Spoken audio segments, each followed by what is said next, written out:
here frequently, you know that the Hard Zone is a talk show where we feature a team of panelists from different political institutions, different political persuasions. Free land of Labor Day. You want to stick on the issue, I beg you, please. Let's stick on the issue. For our politics.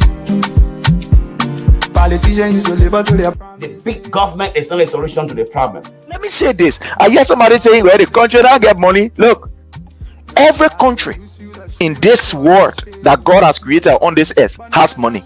It depends on how the leader is innovative. Not good judgment.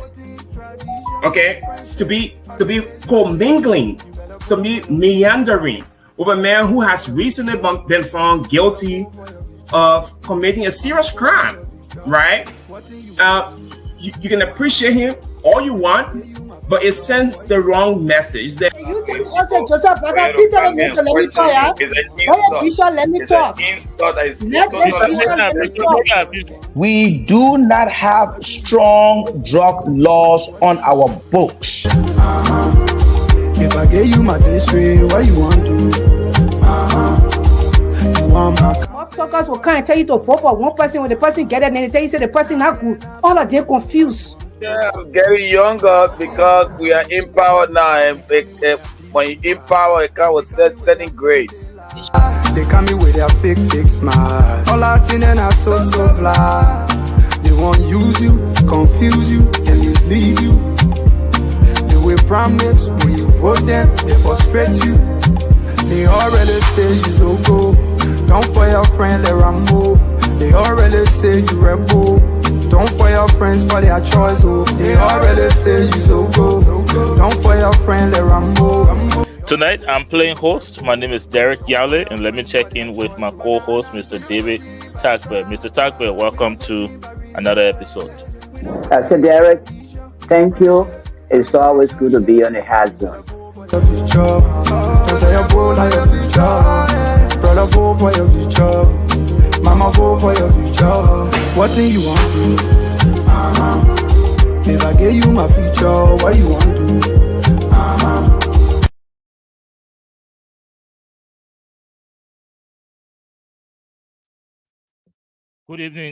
Good evening, ladies and gentlemen.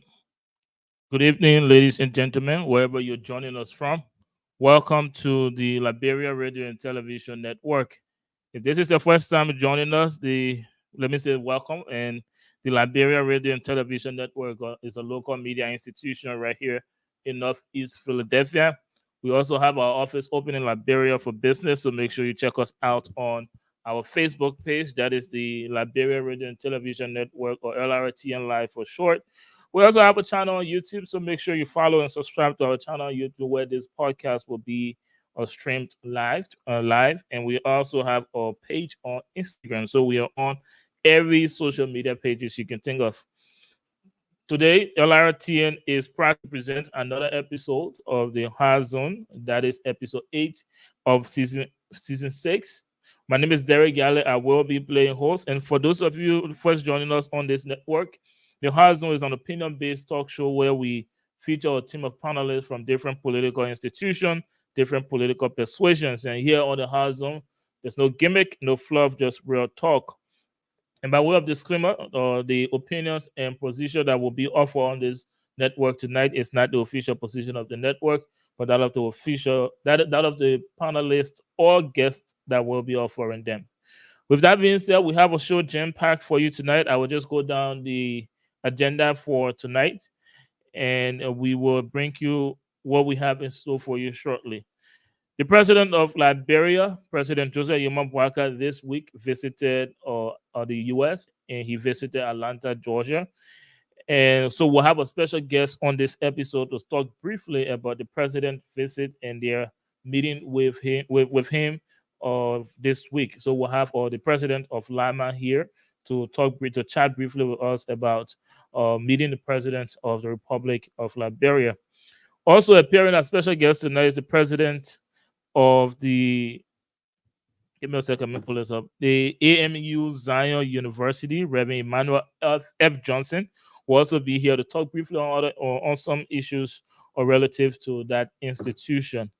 And as always, we'll introduce our panelists, and then after that, we'll get into our discussions tonight. And if you've been following issues in Liberia and the diaspora, a lot has been going on. The U.S. election is on the way. We saw the Democratic National Convention taking place this week, where former President Barack Obama and his wife Michelle Obama delivered a stunning speech.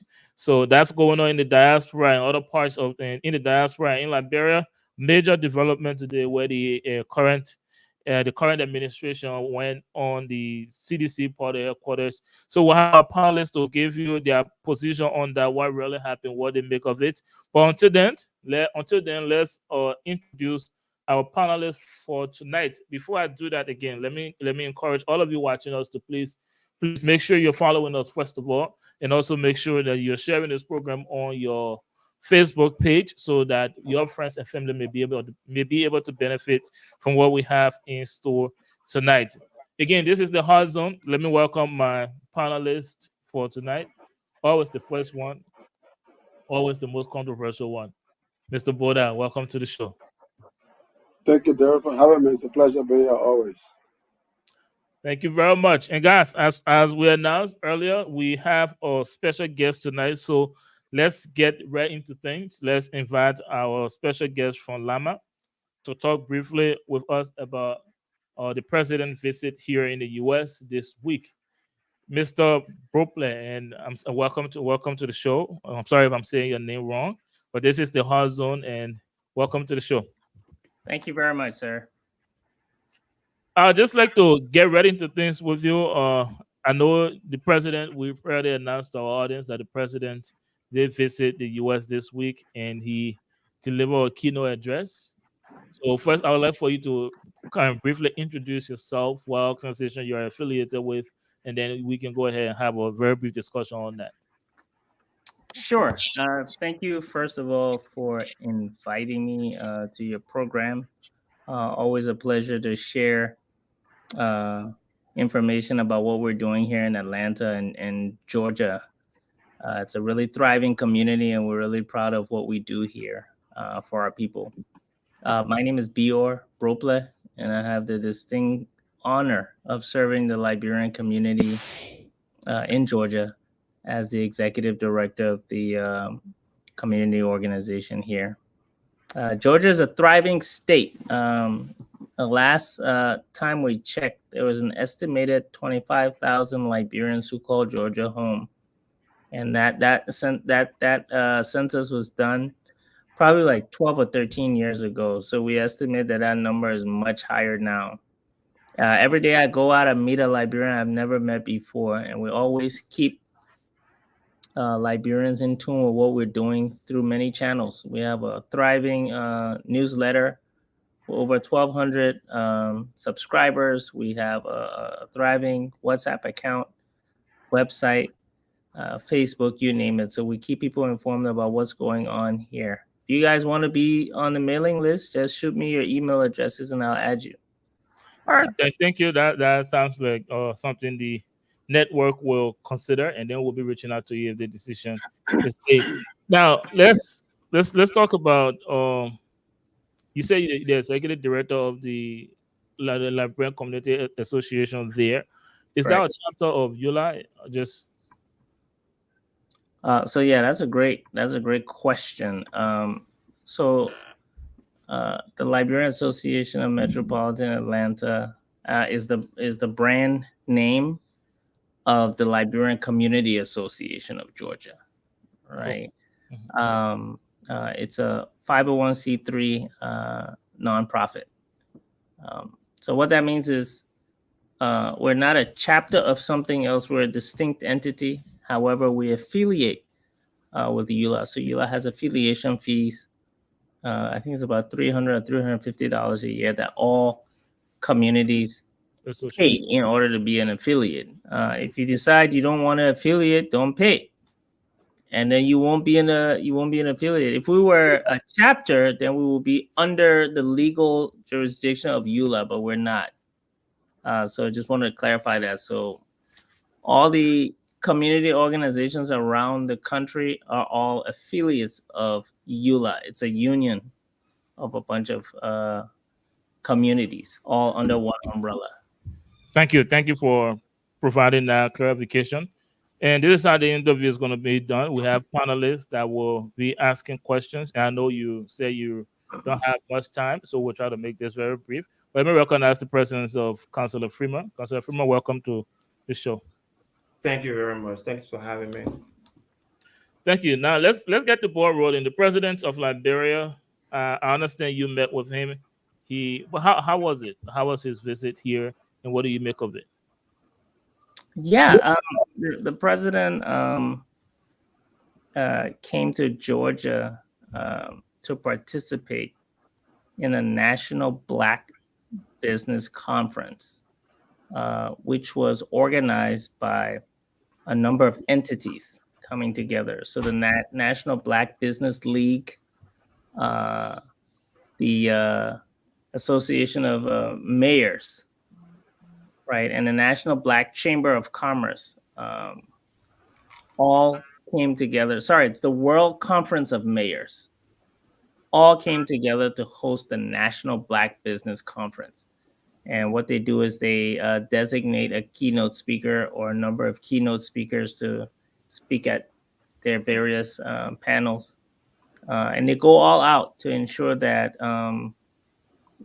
delegates from far and wide come through to wherever they're hosting the event. And so this year, I think you can see from the website that I posted, they wanted Liberia to showcase the event, right, to highlight the event. So they invited the Liberian president and a number of key members of his delegation who were all facilitated. And that's why President Boyka is here. But there are people from all over the world, all over Africa here, all over the U.S. I understand from the organizers there are over 2,000 delegates here, all converging for this convention. So what happened is when we found out about this, there were no seats left, right, in the various symposiums. So I appealed to them to give us a slot for Liberians to come and see their president speak. So they were able to allocate 250 seats, just not for the entire conference, but just for the luncheon that President Boyka will be keynoting. And that'll be on Friday at 12 p.m. to 1:30 p.m. So he hasn't spoken yet. He hasn't spoken yet. Thank you. Mr. Boda, do you have any question for our guest? Well, not really a question. I just wanted to say thank you, Mr. Bobler, for the initiative and for the hard work. And we'd just like to learn more of the association in Atlanta. And it's a good thing that Liberians are becoming to absolutely their own destiny, and so it's a great thing. And seeing the young generation, especially, I'm happy to see you and being a part of that kind of development. So thank you, and I wish you the best in your endeavor and in leading your people. Thank you, Mr. Boda. So a little bit about the Liberian community in Georgia. As I noted earlier, it's a very vibrant and thriving community of over 25,000 individuals. Geographically, it's kind of spread out, so it's not always possible for everybody to converge. However, we facilitate opportunities for people to converge every now and then around typically large holidays or special guests, VIP guests coming. So we just celebrated the Liberian Independence celebration, where over 500 people came out to a local park to celebrate the independence on the 27th. So that was great. Another opportunity for people to come together is when a dignitary comes to town. In this case, is President Boyka. And the question you asked is the question he always asks, right? How are you doing? And tell me a little bit about it. So what I shared with him, I shared some evidence of some of the key deliverables that we have achieved over time, enhancing the Liberian brand, right? We are all brand ambassadors for the country. Everything we do, others look at, and they'll use that to extrapolate what Liberians must be like, if you will. So we all have that responsibility to put the best foot of Liberia forward in any circumstance. We have to showcase the Liberian culture. That's the second thing.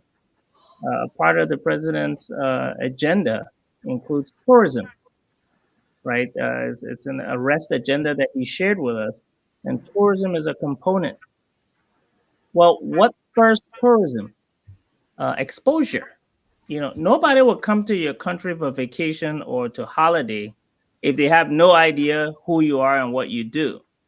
So that's an opportunity for us to showcase the culture of Liberia whenever we can, because that spurs interest in other people that want to come to your country, right? Think about it. Jamaica. What's your first interaction or touch point with Jamaica? It's through music. For most people around the world, it's through music. You hear Jamaican music, you hear reggae, you get a feel of the culture, and then you want to go there. That's how it happens. So we want Georgia, Atlanta, Georgia, to be a cultural hub for Liberia that will serve as a catalyst to promote tourism to the country. As you know, the Atlanta airport is the world's busiest and most efficient airport. That means it's a huge convergence point from all over the world. And if we can funnel that enthusiasm and traffic to Liberia, it will be a very, very, very good thing.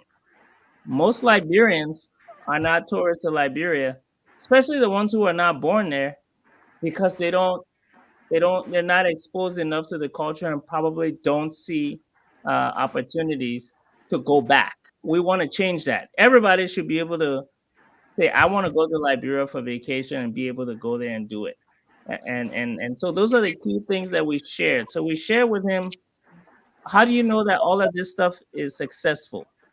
We received 3 really powerful recognitions and proclamations in Georgia, and we shared those proclamations with His Excellency.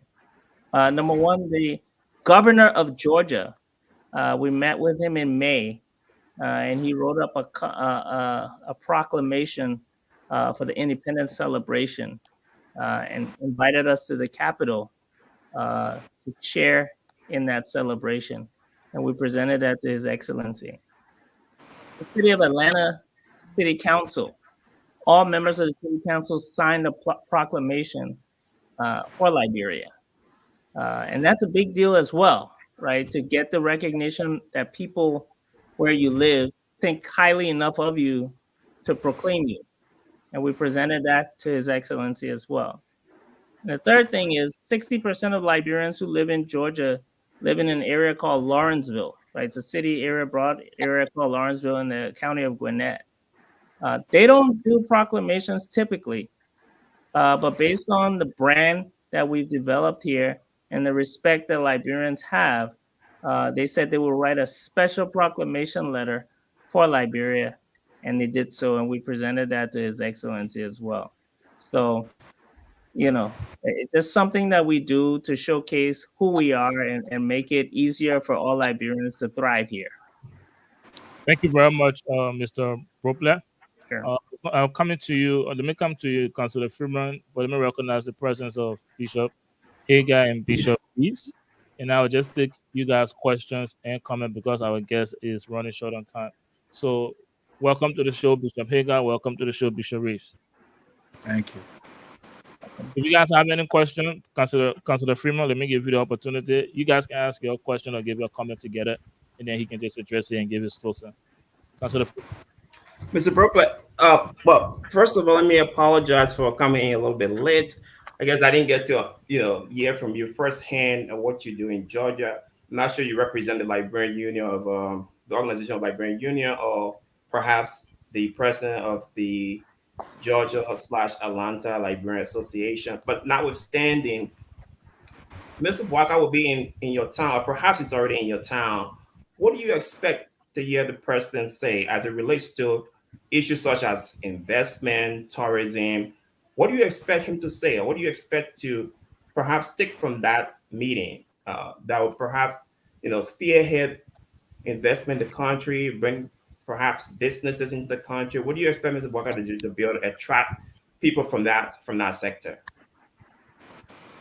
That's a great question. Mr. Krugler, if you don't mind, let's just get the rest of the panelists' comments or questions. Okay. You can just address them. Consider Sounds Bishop good. Reese, if you have any No, questions. I mean I'm just coming in, so I'm trying to listen to be able Okay. to follow. What about you, know. Mr. Hager?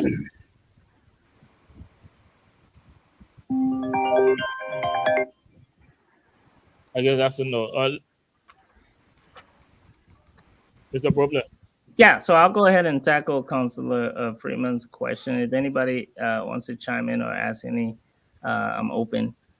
So I just want to reiterate your question. You said what are the expectations based on our interactions with President Boyka around key initiatives? So first of all, I just want to say that I believe in the Canadian sort of method. John Kennedy said, "Ask not what your country can do for you, but what you can do for your country." And that's a key principle that I live by and that I lead my team by. For the bishop who just joined, I lead the Liberian community here in Georgia, and I have a team of about 12 volunteers who help us run the community. So we always take the approach, ask not what our country can do for us, but what we can do for our country. And for those on the call who are biblical, we even allude to biblical sentiments, right? If you read the Bible, typically powerful leaders in the Bible always became powerful once they left home for whatever reason. Moses, David, Jesus Christ. People are always taken from home for one reason or the other, galvanize resources, power and resources where they are, and channel that back home. And I believe that as immigrants, we have that same responsibility. If we reside in the world's most powerful and largest economy, the burden is on us to be able to galvanize resources and channel it back home for the betterment of our country. And so when a president comes and we host a president here, what we're looking to hear is that the ground is fertile for the resources that we're going to be channeling there. There's security, there's rule of law. There are adults in the room, if you will, and things are not running helter-skelter and rampant. And we got that assurance from His Excellency that adults were in the room and that they were going to ensure that the arrest agenda is achieved, and they'll lay the foundation that will serve as fertile ground for resources that those in the diaspora choose to send back in whatever way you want to, whether privately, you want to build a house there, you want to start a business there, your money will not be wasted or exploited. If you want to invest there, right, you want to start a business and invest, that you will have a wholesome environment where you will not be exploited, and that corruption will not, reduce your margins, if you will. So we got that assurance from His Excellency. But then I also always like to ask directly, what do you want from us? What can we do to help?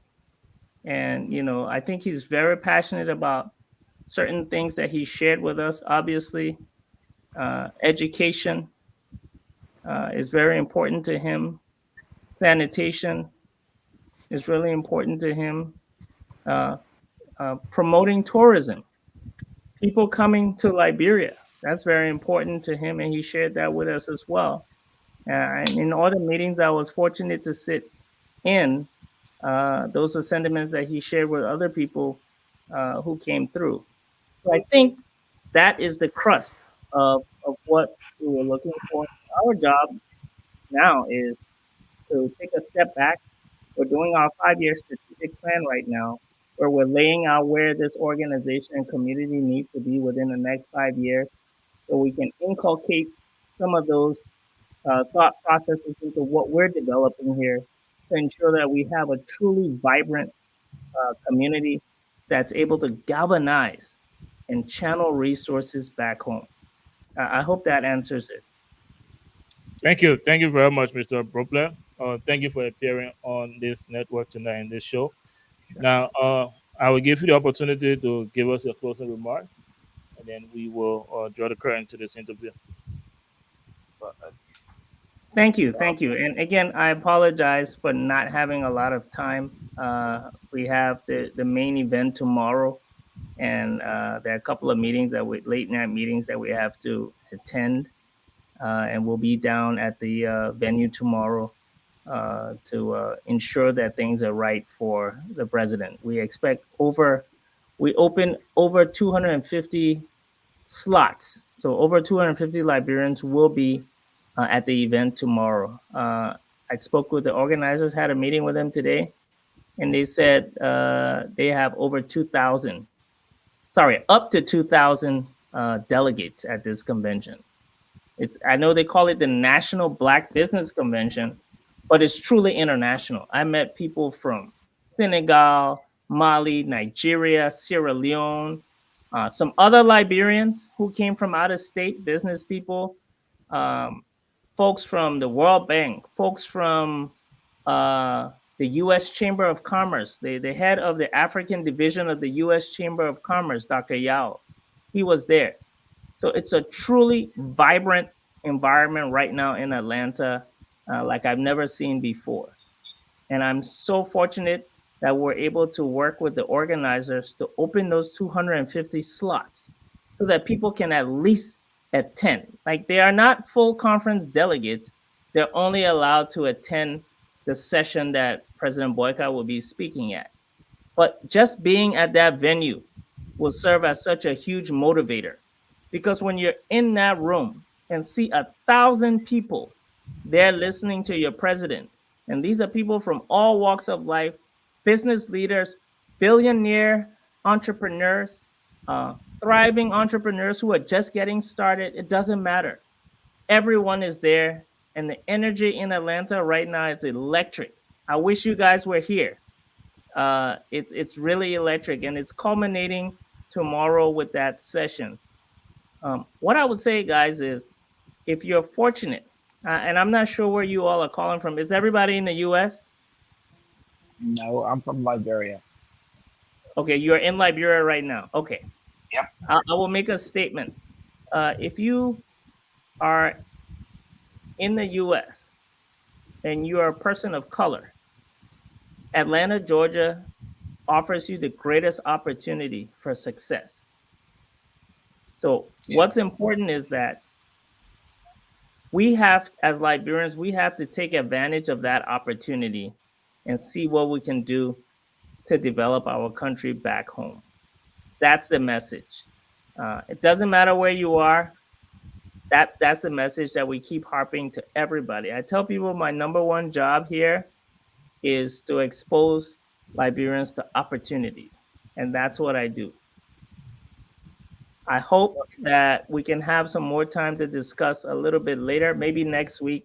I might have a little bit more time because I don't have as many meetings next week to share more about what the president actually talks about in his speech tomorrow. I think that would be a great takeaway.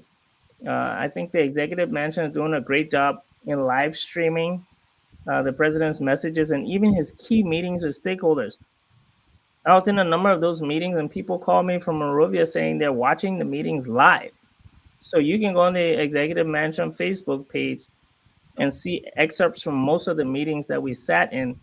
That should give you an idea of the energy that's here.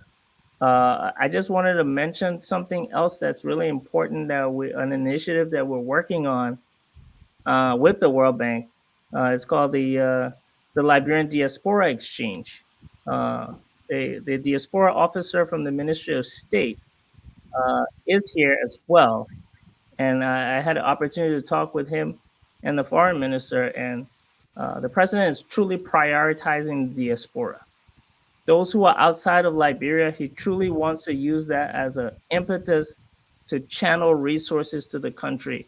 And I use the term channel because we do send resources, but it's very dispersed, right? You don't know where it's going. It's not focused. But when we focus our resources, it's a lot more powerful. And I think those are the kind of key things that we'll be looking forward to achieving. So feel free to reach out to me at any point in time. I always like to express what we're doing here and learn from what other people are doing in other places. Thank you so much for having me. Thank you so much for. I guess can I just say something quickly before you go?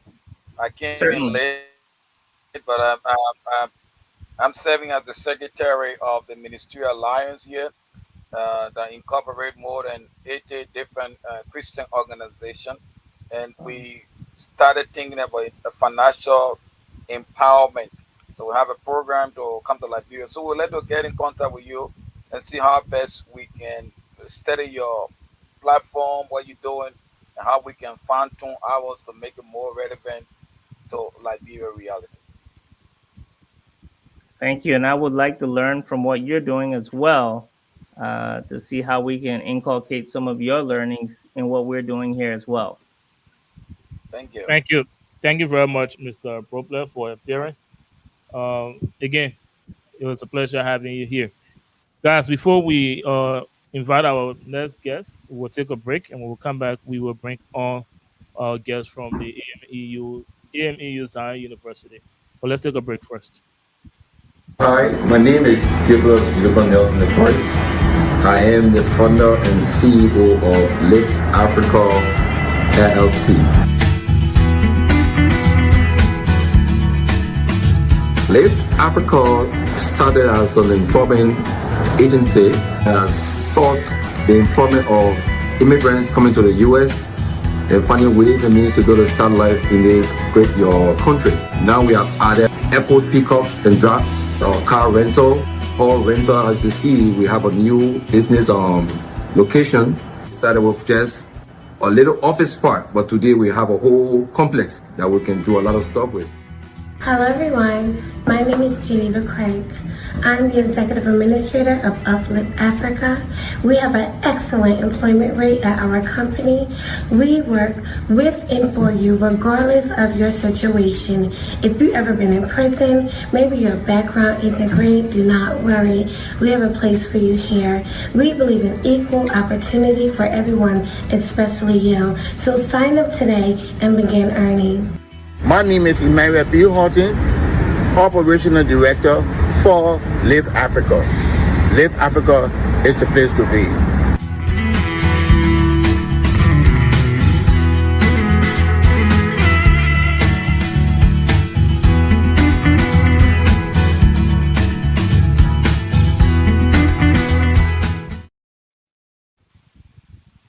Welcome back, ladies and gentlemen, wherever you're joining us from. This is episode 8 of season 6 of the Hard Zone, and tonight we have a lot of things to discuss, and we have 2 special guests tonight. We just got done with one of our special guests. Now we would like to introduce to our audience the president for the AMEU Zion University, Reverend Emmanuel F. Johnson, to speak on issues relative to that institution. Mr. Johnson, welcome to the show. Thank you. Thank you so kindly for having us on your popular, well informative and credible radio show this evening. Well, thank you for being here. Now let's get right into our discussion. I understand that you wanted to appear basically, you wanted to talk about issues relative to that institution and also some other issues. But before we get into any of that, I'll first introduce you to my team of panelists here. I have Bishop Reeves, Bishop Hagar, and Councilor Freeman. So we will be having a discussion with you. We're taking turns asking you questions based on when the questions arise. And also, let me give you the opportunity now to talk to us briefly about yourself and just introduce yourself to our audience. Thank you so kindly. I am a humble servant, a Liberian, born in Mosserano County. Found myself within the AME Zion Church, the AME Zion University. God has blessed us, endowed us with blessing and wisdom. We serve as an ecumenical Janian within the Ecumenical Society in Liberia, specifically with the Liberian Council of Churches. But I also have academic qualification, credential to my credit. I'm a product of the Banga School of Theology at United Methodist University, where I obtained my bachelor, also the master's degree from the Cotterton University College, and a prior end of a PhD in theology from the Forbes College, the oldest university in Africa, established in February 1828. I've served in so many capacities in the AME Zion Church, served as a pastor for over 20 years, served as Bishop Deputy for over 80 years, and serve as presiding elder currently. I serve on so many boards, and all these are not my passion. My passion is in the area of stewardship. For me, stewardship is to manage and utilize what God has given us for His glory and for His pleasing, and for humankind to live happily. So in 2023, precisely in June, we were given the opportunity to serve as the fifth and the youngest president of the African Methodist Episcopal Zion University, one of the three leading universities in Liberia. So we count it not robbery, or count it an honor. We are humble to be given this opportunity to serve our people at this level, in order for God to be glorified, in order for people to have a level of satisfaction from the stewardship we are called to serve. Also, we have some other activities we are involved with. Currently, we want to thank the President of the Republic of Liberia, His Excellency, Ambassador Joseph Yuma Boakai, for affording us the opportunity, having reviewed our resume, to have us serve as a board member of the John F. Kennedy Memorial Hospital, which is counted an opportunity and a blessing to see how we can help navigate and serve our people in that direction. There's a program for Christian-Muslim relations in Africa called POMORA. This group brings together both Christians, but we stretch our hand of fellowship to Muslims in terms of fellowship and coexistence. Most recently, we were elected as the first vice president of POMORA Executive Committee. This committee meets annually to set the agenda, the pace for the association in the world. So we are grateful. I'm the first Liberian to occupy that office, and we are humbled by that. And we also want to let our panelists know that we are 7 leaders, and we are in the process of trying to rebrand AME Zion University to take it to another level. I think so far so good. This is my humble self on a huge platform called the High Zone. I don't know how hard this zone is, but you haven't gotten into the High Zone yet. So, but if you can do so, can you kindly introduce your colleague? I know you're coming together, but his name is not on the screen. So I'll come over to you now. If you can introduce yourself to us, and then we can just get into the real issues. You want me to introduce my colleague? No, to him. I'm speaking to him. Well, welcome to the show. Do you mind sharing your name with us? Your name, the banner. I don't know why they took the banner off. Can you hear me? I think he's talking to Solomon. Solomon, I know him very well. Solomon. Okay, he's Solomon Moy. But officially on this show, he happens to be the international. Well, first of all, can you hear us? I don't even know that. No, I'm hearing you. I'm hearing you. Okay, go ahead. Oh yeah, let me give you the opportunity to introduce yourself to the show.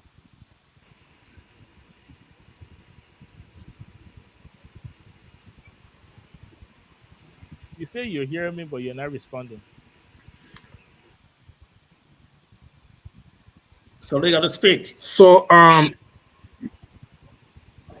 apparently there's a break in your audio, but my name is Reverend Solomon Moy, a friend and brother of the Reverend Dr. Emmanuel Johnson, who's the president of the AME Zion University in Liberia. Reverend Johnson and I come a long way from back home. Grew up in our beloved community called Banjo in Virginia. We played soccer together, slept together. God granted us to have pursued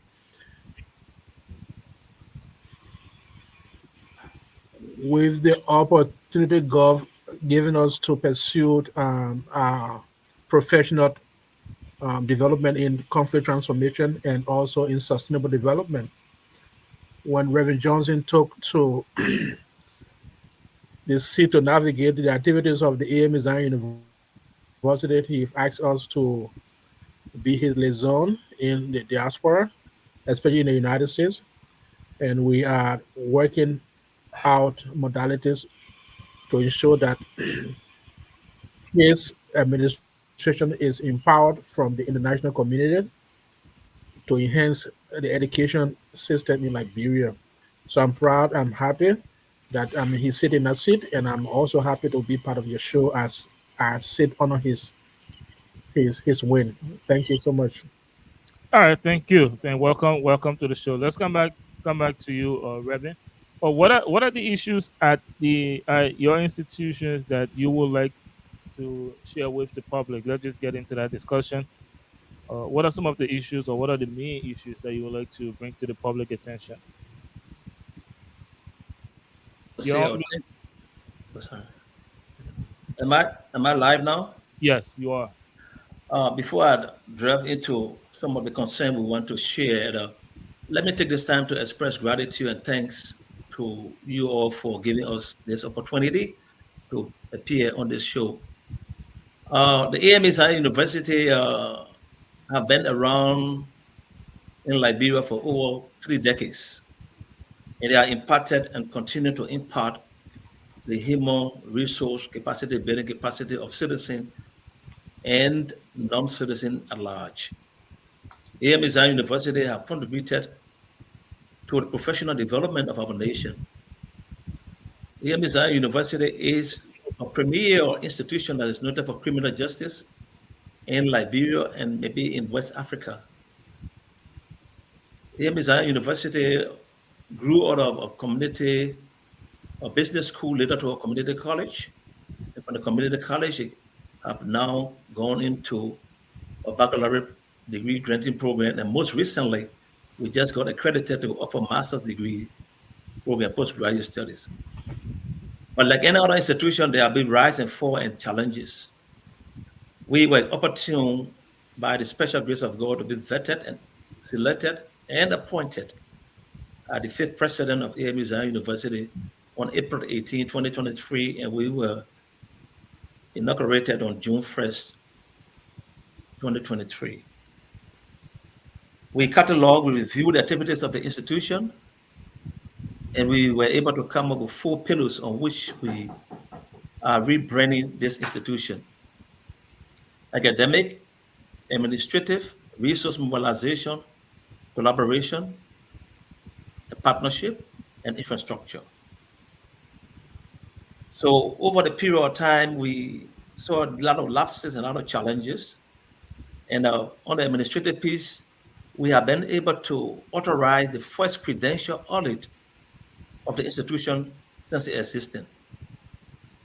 You know, the issue of credential is somehow challenging nowadays in Liberia with too many different kind of information relative to quality and credible degrees.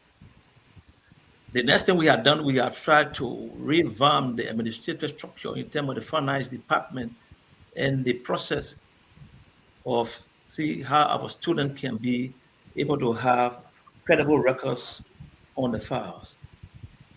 One of the issues we wrestling with now, we're working on, is the issue of our website. When we took over the previous website, we had some challenges and were pulled down. Now we are trying to upgrade it. We are around 80% in that endeavor. Another issue of collaboration and partnership and fundraising, 90%, 80 to 85 to 90% of our revenue come from tuition and fees. And we are aware because of the situation, the economic meltdown, the economic challenges, and with the hardship, many of the students cannot afford the full payment of the fees. So we have rebranded the institution in a way that we want to not only be dependent on tuition and fees, but we are brought into another new program, new approach. We want to get involved aggressively into agriculture. By way of information, the AMU Zion University owns over 100 acres in Bombay County, Poor River, Vincent Town. We have dedicated 20 acres of that to agriculture. As I speak on this platform, we have been able to cultivate 10 acres. We have cash crop ongoing, the plenty is ongoing.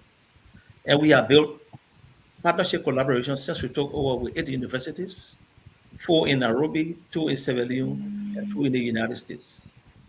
And one of them in the United States is the John Jay College of Criminal Justice, who is willing to partner and work with us in diverse ways to see how we can serve our people. Then we have the Marshall University in West Virginia, where they are willing to partner in the public health area to see how we can do health promotion and health security for our people. On another academic, for the last 15 years, we observed that the curriculum that's been used was not reviewed. So we are reviewing our curriculum to have it updated.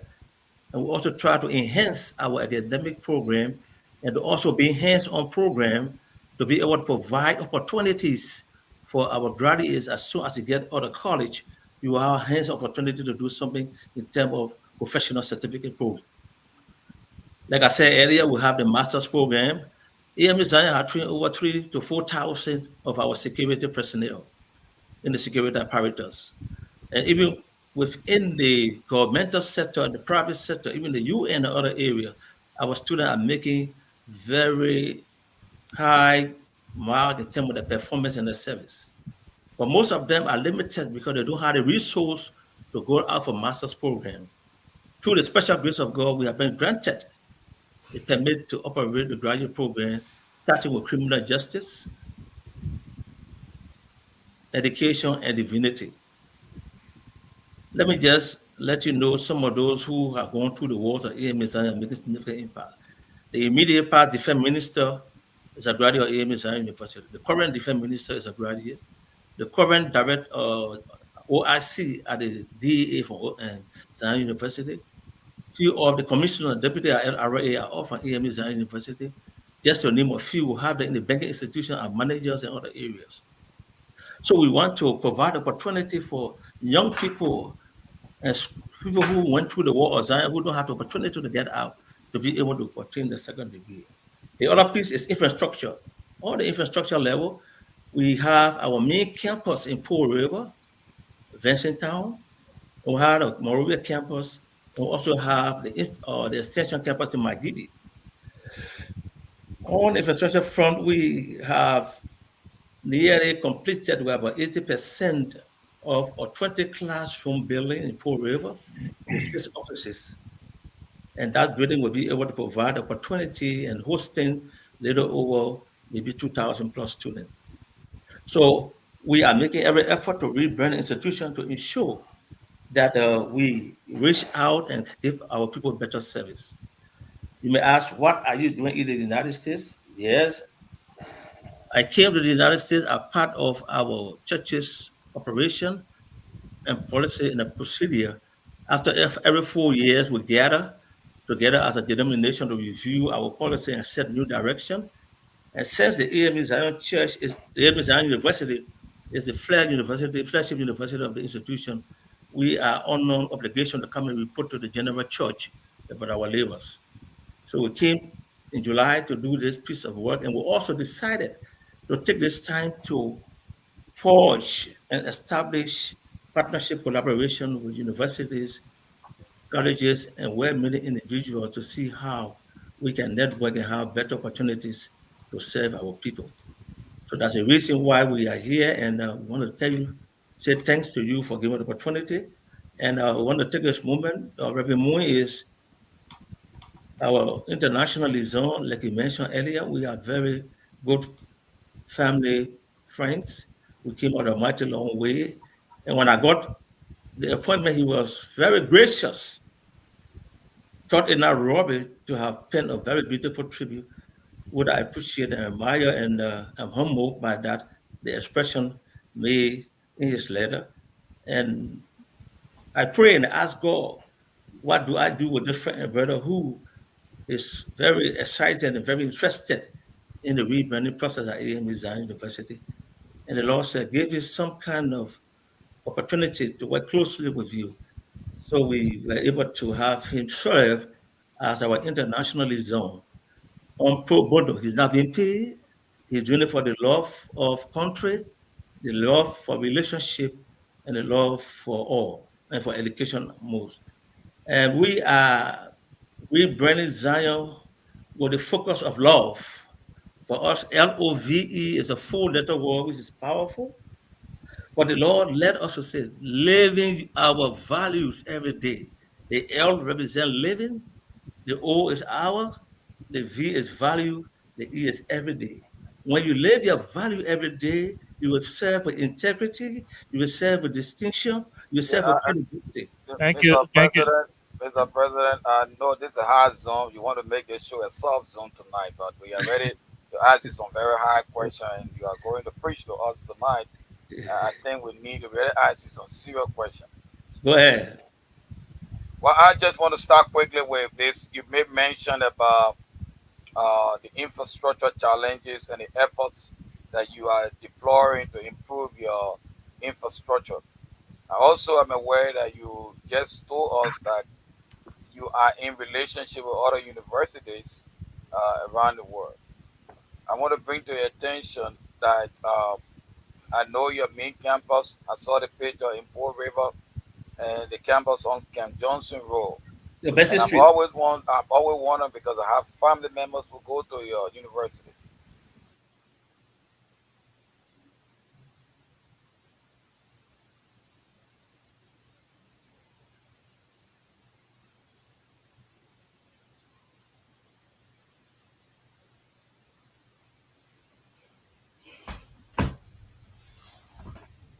Bishop Hagan, did he get the question in, Reverend Johnson? I didn't. Oh, when he come. Are you hearing me now? Yes, Go ahead. yes. Go ahead. You are aware you are a very educated man, that quality education depends on the enabling environment, that the environment creates that conducive environment for the children to learn. Your campus on Camp Johnson Road is more than overcrowded. Every time in Monrovia pass, how is it possible for the children to learn qualitatively in that overcrowded environment? I look at the picture of your what we call the Port River, the main campus. I see construction going on. It doesn't resemble a real ideal university environment. I know you talk about lack of funding and you only depending on school fees to run the university. And I just want to bring to your attention that most of the universities depend on foundations and other governmental or organizational support to keep up the university at the level of quality education. What are you doing further off to address the endemic overcrowding of your campus that impede the quality of the education given there? And are you having funding from other? Before you answer that question, because we have 1 more minute for I the don't show. know what happened to my internet, but I hope you got my question, sir. No, he got the question. I just wanted to add to Bishop. He got question, and then you can answer, and then we'll give you guys the opportunity to close.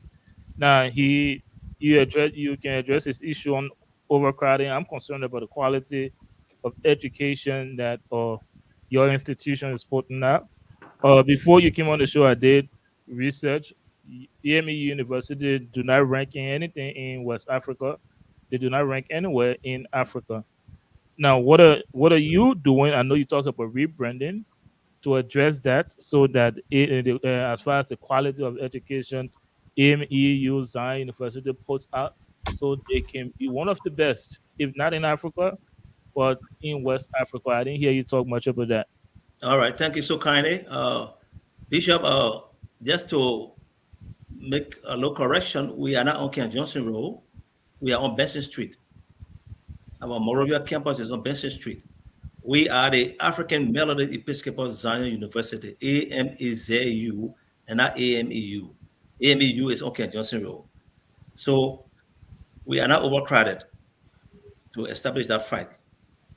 The other issue you raised about the issue of the campus in Pearl River, we are in the process of developing and trying to build a new campus. It's a process and it's an event. It's not automatic. And we have a lot of space in Pearl River in terms of the space for our students. The capacity of our classroom in Pearl River, they are very spacious enough. They have opportunity. Our students only come to Pearl River, the freshman to junior year. The senior year come to Morovia on Benson Street to do the classes. The other issue about funding and foundation, like I said to you all earlier, we are in the process of rebranding. And this is why we are reaching out to build collaboration and partnership with institutions, other foundations, and we're many individuals that will come to give us some support. Over the last 5 years, AME Zion University was taking out of the national budget. Just more recently, we were given the opportunity to be placed back into the budget. Our general church, over the period of time, annually gave us some subsidy, but that is not enough. We're still advocating to see how we can increase that. So that's the reason why we're trying to get out. The other issue, talking about why we want to provide quality education. Let me say this, we are overhauling the entire system. How? We are doing a credential audit, and at the end of the credential audit, we'll be able to weigh out those who are not competent. One of the things we have done that is helping us to give us a level of credibility is that we observe in the past, there were bachelor degree holder teaching bachelor candidates. We are immediately put a stop to that. We don't have what we call the TA, no teaching assistant.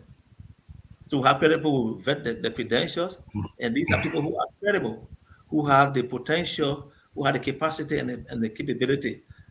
Like you said, the issue of the institution, you know, it's a process that we're trying to work around to see how we can have enhanced.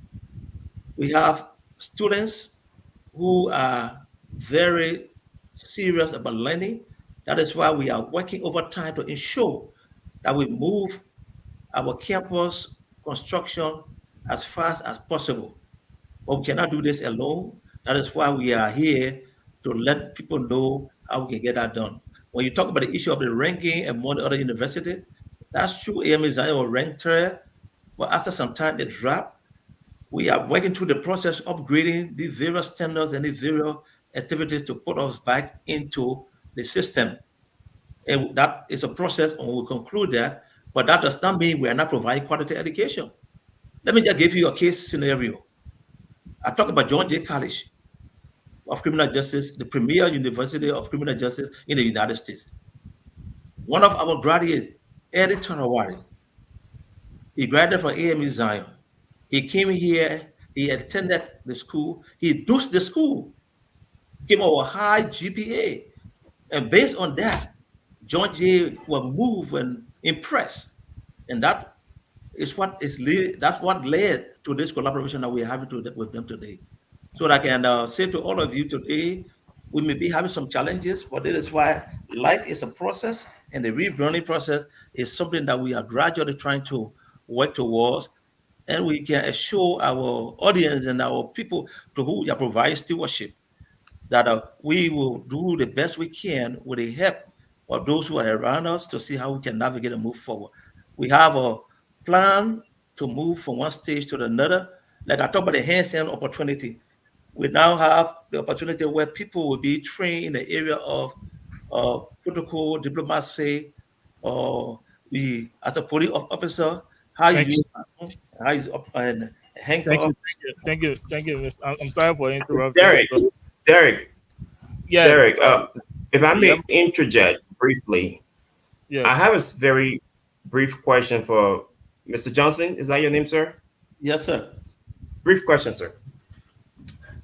You alluded that you have about 100 or so acres and you're about to start the process, or perhaps you're already in the process of agriculture, correct? Yes, sir. Now, you lay a lot of emphasis on criminal justice. You also mentioned, I think very briefly, something about your healthcare sector. You're trying to look into that direction as well. Where do you intend to get the folks from to work on your agriculture field? That's my first question. Are they going to be students? Do you have an agriculture program at your school? So for example, students who are in that program might have internship on the farm to be able to earn some extra credit. But the other piece to my question is, it seems to me that almost all of the universities in Liberia, public, private, there's so much focus on the tertiary aspect of education, criminal justice, administration of justice, all these different tertiary area of education, business management. Do you have any plan, perhaps in the foreseeable future, to inculcate in your program some technical skills? For example, masonry, electrician, or electrical engineering, whatever you might call that, plumbing, some of those technical aspects, because I think everyone might agree that what we lack most in Liberia are quality technicians who can come and do a 2-year program, 2 years, get an associate degree, for example, and go into the field and become marketable members of society, instead of the influx of people coming with criminal justice degree, business administration degree, and there are no jobs. Thank so you. My question simply is, do you have any plan in the foreseeable future, perhaps in the next 2 years, 3 years, 4 years, whatever, to be able to inculcate into your program technical education, the technical aspect, not just merely the tertiary aspect of education, but the technical part of it? Thank you so kindly. To address your question, we have other colleges, but we got the time, we just talked about that.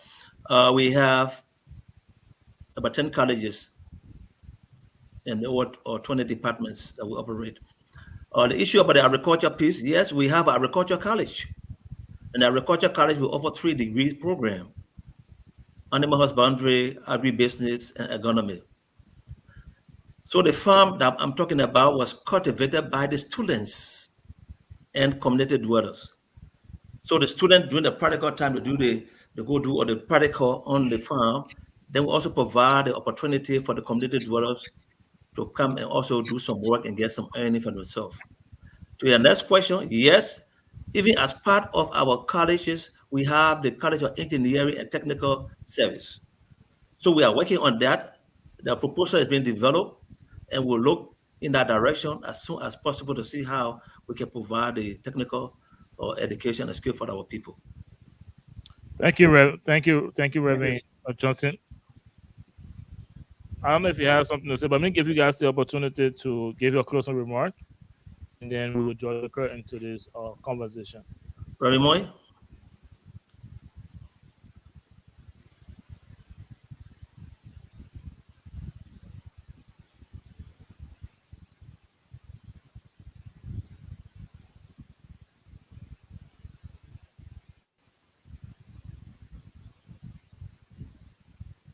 Can't hear very morning right now. Very morning, you are silent. I can't hear for whatever his image doing is entertaining. But let's hear. Let me get a closer remark, and then we'll go to Reverend Moy after. All right. So thank you so kindly. What I would say that the AME Zion is here to serve, and we are on the rise. And I appreciate all the comments made so far. It served as a motivation for us to see how we can move the process. So to our audience, those that are listening to us, we are not saying all is perfect, because as a student of management, also there is no system that is perfect. That is why we're trying to strive to see how we can rebuild and rebrand. And we are working in all directions, and we want to say thanks to our friends that we have collaborated with since we arrived in the United States. There have been an overwhelming reception, and we look forward to more collaboration and support as we move the university forward. I want to say thank you again for the opportunity, and we can assure you that the next few years will be a better year for AME Zion as we serve in the educational system. Thank you for the opportunity provided us, and thank you so kindly. Thank you. Thank you for appearing. I don't know if we have Reverend Moyen back to give us his closing remark. Reverend Moyen, are you there? Yes, I'm here. Thank you so kindly, and to my friend and brother, the Bishop Hager, who we all serve in the Christian community, leading lives. One of the objectives for which we've come on the show is to highlight the positive aspect of what we're doing in Liberia with enhancing education. The AME Zion has been in Liberia since the Pope was ordered, but it started first with the AME Zion Community College, where we used to have the Reverend Fred Umoja, the late, and it keeps going ahead until it has transitioned into a university. My appeal to all of us on this show is to see how best we can tap into resources in the United States and elsewhere to help the rebranding process that our brother and friend has initiated, because the success of our folks in Liberia is the success of us in the diaspora as well. We are doing our best to getting connected to universities and higher institutions and some influential people to tap into, to invest into the development of AME Zion University. And we believe that the initiative can be supported by you all who are also on this channel as you spread out the news of what we're doing. And believe me, he's someone who is very innovative, and in the next few years, you will hear good news coming out of Liberia from AME Zion University. So thank you so much for giving me the space and time to share with you and to even sit with my brother and friend, the Bishop Hager. I'm not on a hard Zoom, I'm on a soft Zoom, please. Bishop. Thank you. Thank you guys so much for appearing. We're working to do another interview so we can talk more on what you guys came to talk about. But for now, that's all of the time we have for you. Thank you guys for appearing again on the Hard Zone. Thank you so much. For those of you watching us, this is episode 8, season 6 of the Hard Zone. We just interviewed two special guests from the AME Zion University, and also the executive director of the Liberia Community Association of Atlanta, Georgia. And now it's time that we transition into our discussion here, issues relatives to Liberia's politics. We were going to take a break, but we'll stay here and then take a break later on. So let's talk about the most recent development. Earlier today, as you guys are aware, the CDC party headquarters got raided by the administration. So let me get you guys' opinion on that before I bring all of the other positions I've heard, including former president. We are being in shock. So I'd like to start with you again, Mr. Porter, get the ball rolling, and then I have questions for you on legal matter on this one, Councilor Prima, so we can just talk about this development. But let's start with you, Mr. Porter.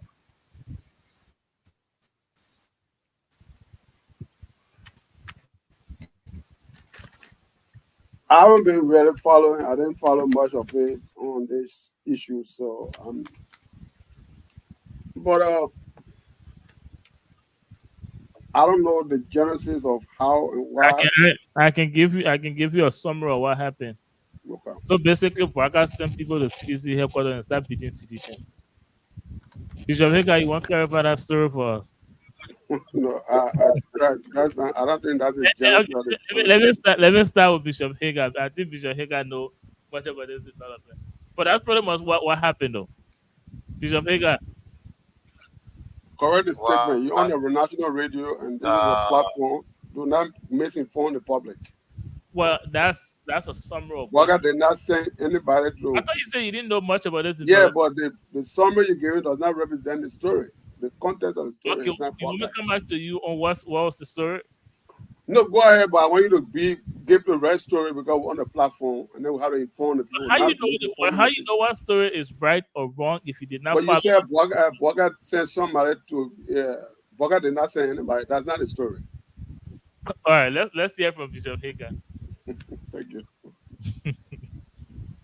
What? Bishop Hager. Yes, you listen to me? Go ahead. Mm-hmm. Yeah, you're protected. Are you listening to me? Yes. Every responsible government all over the world has the right to protect lives and property. It is important for Liberians to know that when it comes to security operation, it has nothing to do with politics. Every other thing is being politicized. We have to stop that if we really want to respect our democratic culture. The police gave a statement. They are addressing the situation. We are aware, according to the report, what I've heard, that there were drug enforcement authority that went in to search areas because they got information that there were drugs. And we all know Liberia is today placated with massive infusion of drugs. And we have to address that issue because of national security concerns. While performing their statutory responsibility, they were impeded by resident people around certain community. They set up roadblocks. They hurt some of the drug enforcement officers. Right now, as we speak, there are some of them admitted to John F. Hospital. I don't care whether that's CDC office or UP office. If the police or the drug enforcement agency get information that are substances or weapons or whatever, they have the right to search the area. They cannot be impeded by whosoever. I'm sorry that Liberia is such a polarized nation that every governmental function is being politicized. Every governmental function, now they call it the police, Braga police. Who told them that those officers, most of the officers were actually recruited during former President George Weah, the Excellency George Weah. They should stop politicizing this thing. The police has a right under the executive to enforce the law. And if the police need to enforce the law, they have to be respected. This tendency is something that we have seen all over. Sorry to say this, that our political culture has been militarized by certain political parties. And you have to stop. The government has a right to search any premises to look for whatever they are looking for. Nobody should stop them. The only place in Liberia that cannot be searched is embassies or international organization headquarters. But anywhere in Liberia can be searched by the police. People need to know that. Not because the political party or office so it can be searched. Who told you that? You have to be very clear about that. The Unity Party, if the police have information, they can search it as well. If CDC during the administration decide not to do so, it's up to them. That's why the drugs are all over the place. Thank you. Thank you very much. Before I go to the next panelist, I think it's important that I provide this clarification. My summary to Mr. Boda is obviously not what transpired today. Uh, again, taking this directly from Front Page Africa. Today or earlier today, the Liberia Drugs Enforcement Agency raided alleged drug dealers in a small town community, and which hosts the CDC headquarters. And sources, again, this is from Front Page Africa on what happened, indicated that the drug dealer fled into CDC party headquarters, prompting the officer to follow them inside. So this is what started the riot between CDC and the Liberia National Police. There are a lot of different angles to talk about this development from, but like Bishop Hager just said, it is the responsibility of the law enforcement to protect lives, property, and also they can enter any facility that they feel like is threatening the peace and security of the nation. And I'm not quoting you for Britain. You can correct me if I'm wrong. Let's hear from you, Bishop Reeves. Well, I mean, I stayed home most of the day today, and I tried to follow what was going on. And there were people who were asked to stay home because of what was happening. It started early this morning. Now, if for any reason the police have probable cause to move into any facility and is alleged, drug dealers or people with drugs, and they need to do something, I think they should do their job. And like what Bishop Hager said, I don't think we should politicize anything. If it's true that there were probable cause for going in there, I think they should do their job. And for me personally, I think the police have been doing very, very well since this government came into power. And I've been very vocal about the police, and what they've been trying to do. Because if you look at our society, it is very polarized. If you look at our society, there's so many things that's going on when it comes to safety and law and order, the rule of law and safety, that other people felt that the country was beyond saving. Certain things cannot happen, because of the way that, Liberia, yeah. And, because this is Liberia, so certain things can't. No, the police is just trying to tell us that it's not going to happen. They're going to do what they do. So if someone comes to politicize it or say it's witch hunting or whatever it is, as long as they have probable cause, I think they should go ahead and do their job. Thank you very much. I will come back to you, Bishop Reeves. Let me come to Councillor Freeman. First, give us your take on what transpired today between the government and CDC, and then I have some questions for you. Well, I was home today when I got a text message from a friend in New York inquiring as to what was happening at the CDC headquarters, and that was the first time I heard something happened today. And then you mentioned it again earlier. So my head was bent down for a few minutes because I was trying to read some of the news articles out there on actually what conspired today in Liberia. Look, I think part of the problem we have is the over sensationalization of things that happen in Liberia. So, for example, I think a few days ago I saw an article where Senator McGill, former CDC, well, he's still a CDC, but in the former administration, he was at the LACC, and a group of people just CDCians just converge around him, and they took onto the streets. And this is something we see happening in Liberia from both sides of the aisle, whether they're UP partisan or CDCians, or people just quickly took to the street to cause pandemonium, to cause disruption. And that's a problem. Oftentimes in Liberia, the least thing you see, people just stick to the street, they converge, and they interfere with the smooth movement of traffic. They interfere with, people' ability to do their daily activities. Now, with regards to what happened in Liberia today, just from my reading a bit, it appears to me the police had a tape that some drug activity was going on within the vicinity. And I'm not sure. So I can't really say whether or not the police had a warrant. I'm not sure whether the police had a warrant, but it appears that the police had to intervene, and they did intervene.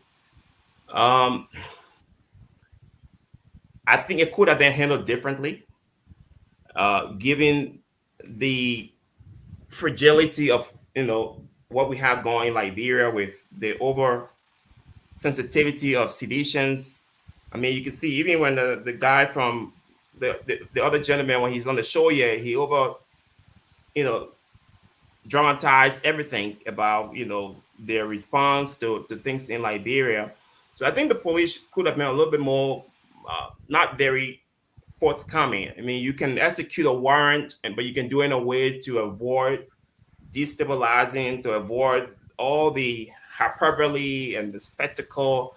And I think that's what we saw today. Though you can still execute a warrant, and you can still carry on your duty as officers of the state without interference, but there's a way you go about it so that you don't have the situation we saw happening in Liberia today. And I think that's where the police missed it. Hopefully next time they can do a better job. They have all right to, their constitutional right as law enforcement officers to execute a warrant or to arrest someone. I'm not sure whether there was exigency there where they could not get a warrant. I don't know whether it was an immediate tip and they had to respond. But I mean, every law enforcement officer, good law enforcement officer know, and they learned, some of them have learned the hard way, that except there's exigency, in other words, you must respond at that point. The law requires you to get a warrant specifically describing what you're looking for, where it's going to be found, who you're going to find it on, things of that nature. I'm not sure what was actually done in this particular situation, but it seems it got out of hand. And it has the tendency to cause further problems that need to be avoided in Liberia. Thank you very much. Let me come back to you, Mr. Boda, and just speaking and taking from the point of Councilor Freeman made earlier. This could have been handled differently. I want to know if you agree with that. And this is me. Let me reference what Bishop Hager said earlier, that the police job is to protect lives and property. Do you think with what transpired today at CDC Party headquarters, do you think the police accomplished their goal of protecting lives and property? And Mr. Boda. Well, yeah, my take on that. I don't want to answer a blanket question, say yes. No, I'm not going to say that. But I will give you a context. Like Councilor Freeman mentioned earlier,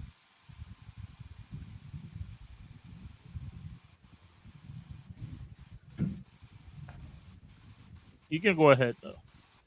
Yeah, the polarization of everything in Liberia have become an issue. People sensitize everything and not understanding the narrative or the context of the operation of law enforcement. If law enforcement were in pursuit of somebody running into CDC office, they did not go to CDC office to raid CDC office. And if that's the narrative that the police have gone in that community to pursue somebody or raid a home, not the CDC office as alleged. So what was the CDC doing at their office at 2 a.m. in the morning that led to CDC member gathering at 2 a.m. in the morning as proclaimed by their president, Mr. Weah, that they were at there was a fight between CDC member and law enforcement at 2 a.m. in the morning. What political activities were going on at the CDC office that law enforcement wanted to raid? So we got to look at holistically the context, what happened, what transpired. So people, we shouldn't just get up and then sensationalize thing. Hey, police are raiding people, are beating people. CDC is a political institution. Okay, they are not law enforcement. So if the security have a tip out that hey, there's some activity going on here, and they move in that environment, and somebody they were in pursuit of somebody, and that person went to CDC office. CDC office is not a safe haven for any criminal or anybody to go to if they are in pursuit of. So let's get that clear. Okay? And many times we see in America here, law enforcement, when they're enforcing drug cases, this is not a civil matter. A criminal, if you're in pursuit of a criminal, you're not going to send what you call warrant to say, hey, I'm coming to the criminal today to raid you. Okay? So I stand to be correct that he's a legal man, he got a legal analysis on that.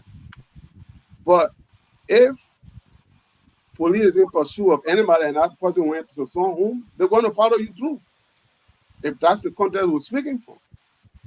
If police went directly to CDC office to raid CDC office, then police is in violation of the CDC premises. That they were not right, if that's the case.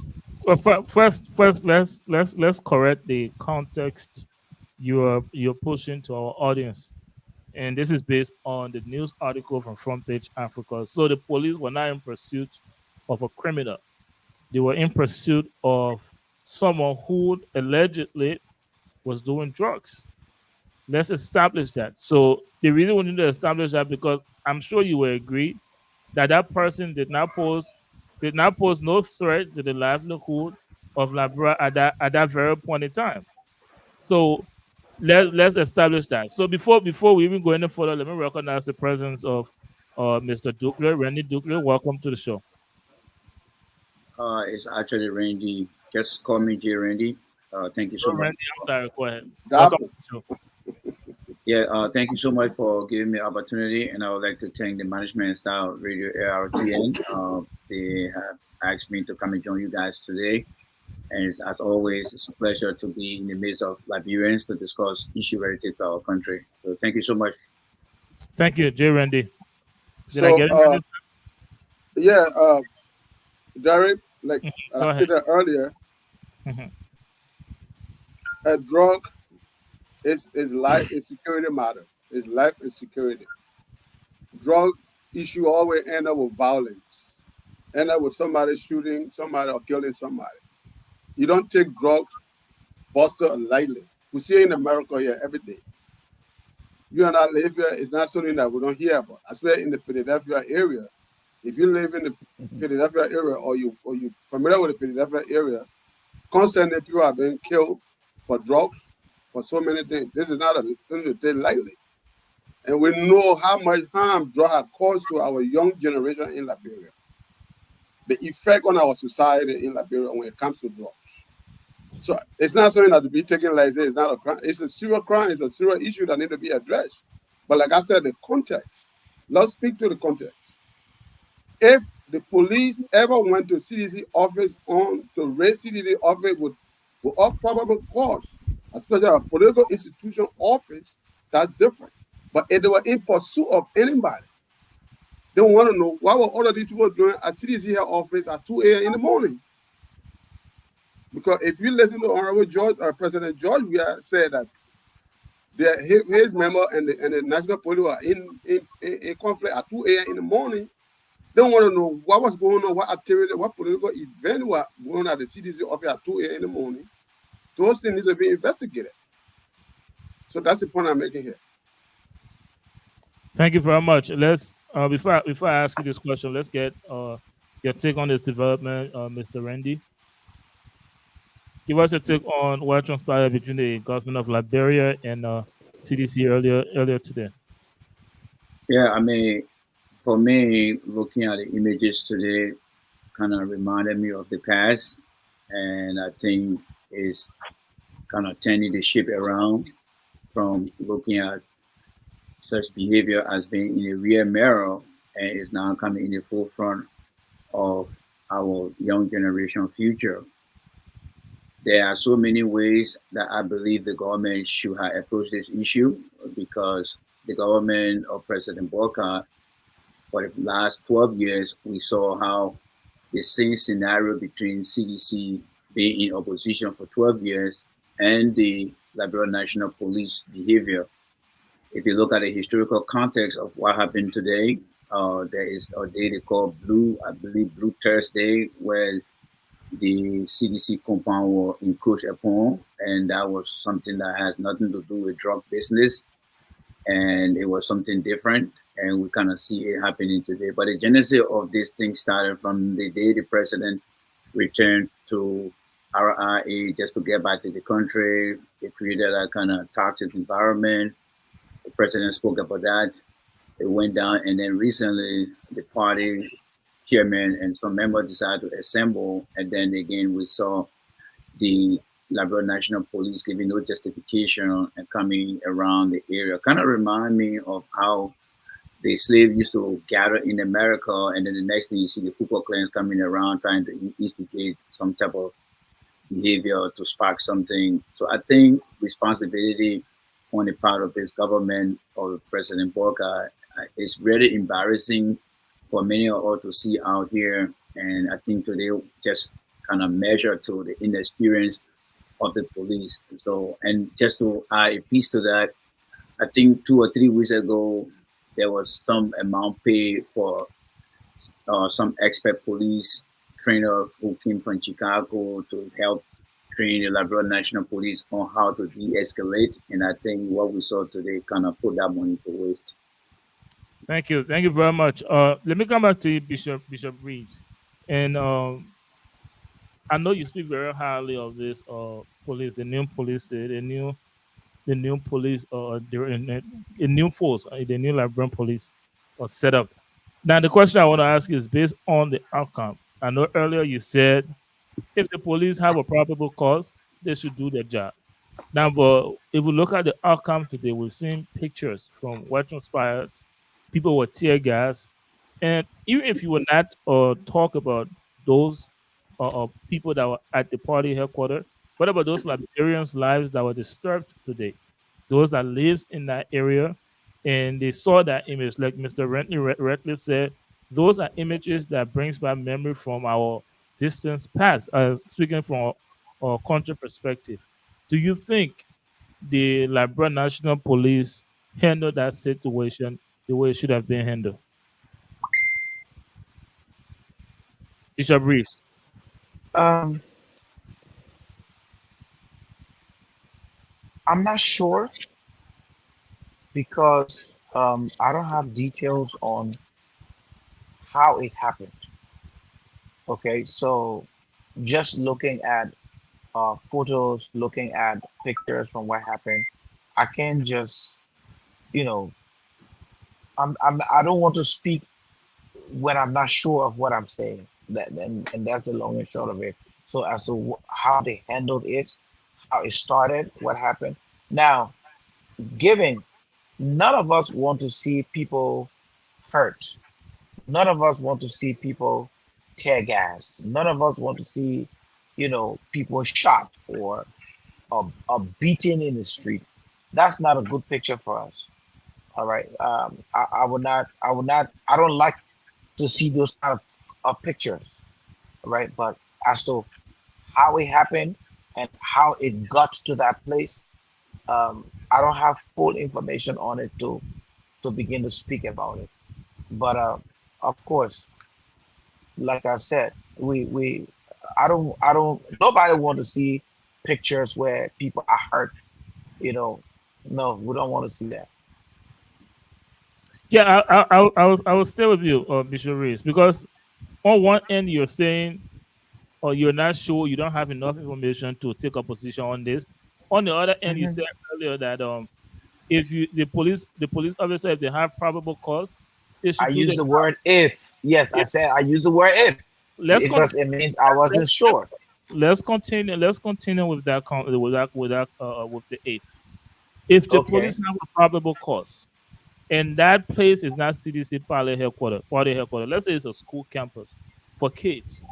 Do you still think they should do the job and go in and raid the campus? If that place is not CDC party headquarters, if it's a church, do you think the police should still go in and do the job and raid that church? That's where I'm coming from. We're still using the if. Do you think the Okay, police so should do the yeah, job if without I'm using okay, so using if someone was involved in that and the person ran into that place, so we're not discussing CDC headquarters. I understand that. Yeah, so we're looking at the police pursuing a criminal, the police pursuing someone who has engaged in drugs. Okay. Right. Now, when they went in there, what happened? What transpired? It's important to know when the police went in there, what happened? Did somebody spark something? Did the police spark something? That's why I could not take a position. But I also say, I don't like the fact that I see pictures of people getting hurt. No, I don't like that. But as to how did it happen? Who did what? What made the police to do what they did, or what made the people to do what they did? Because I don't have enough information, so I cannot be definite in saying what I'm saying. And I'm just being honest with you. You know, if I had a definite position to know what actually transpired, I would be proud enough to tell you, say, look, that happened and I support that, or that happened and I do not support it. I'll be very proud enough to tell you that. Thank you And very much. I'm just being honest. Yeah. Let me come back to you, Councilor Freeman, and I want you, because Mr. Boda earlier kind of seek legal guidance here. So let me ask you a question based on what he said earlier. He said we should get even deeper into this. Why was sedition at their party headquarters at that time of the night?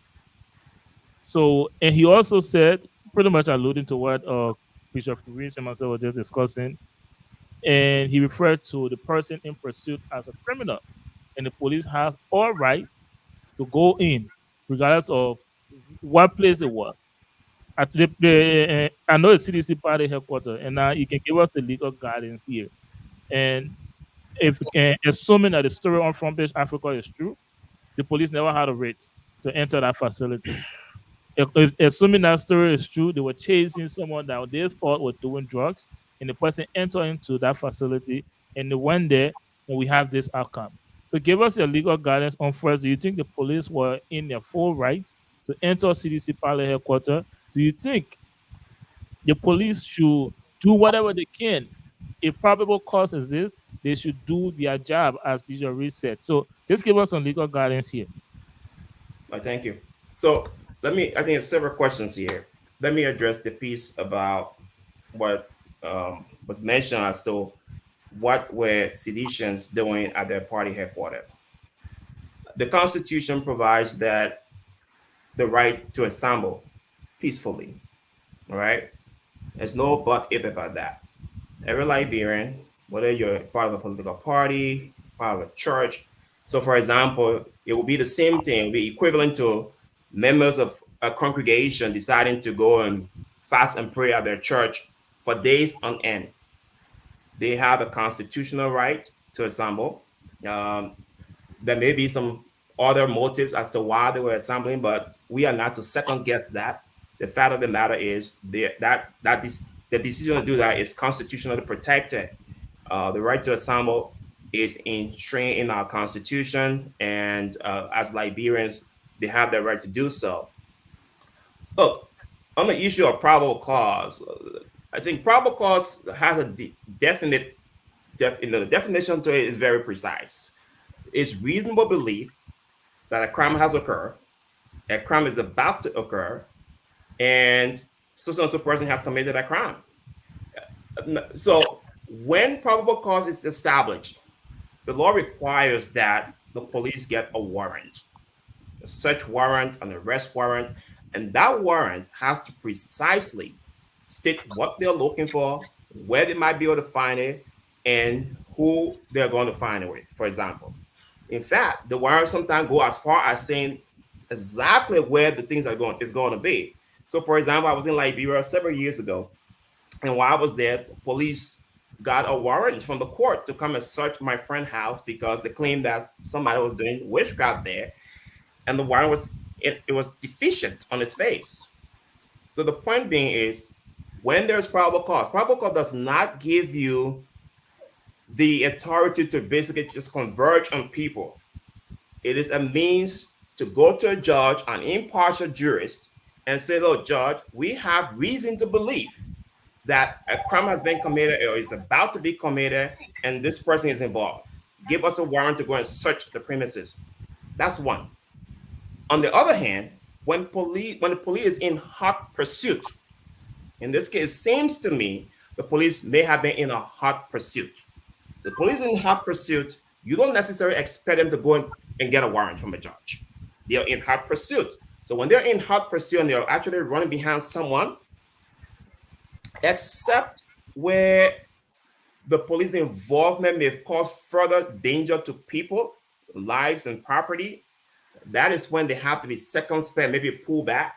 But when they're in hot pursuit, the police is allowed to go into even places that they may not necessarily have a legal duty to be there, i.e. they don't have a warrant to be there, but they're in hot pursuit. So therefore, the law allows them to actually go within that premises, okay?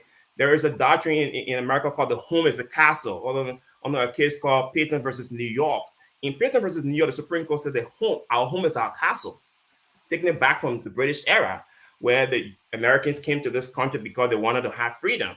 So under that theory of law enforcement cannot simply converge on your home, go into your home or your car, your personal effect, and search without a warrant.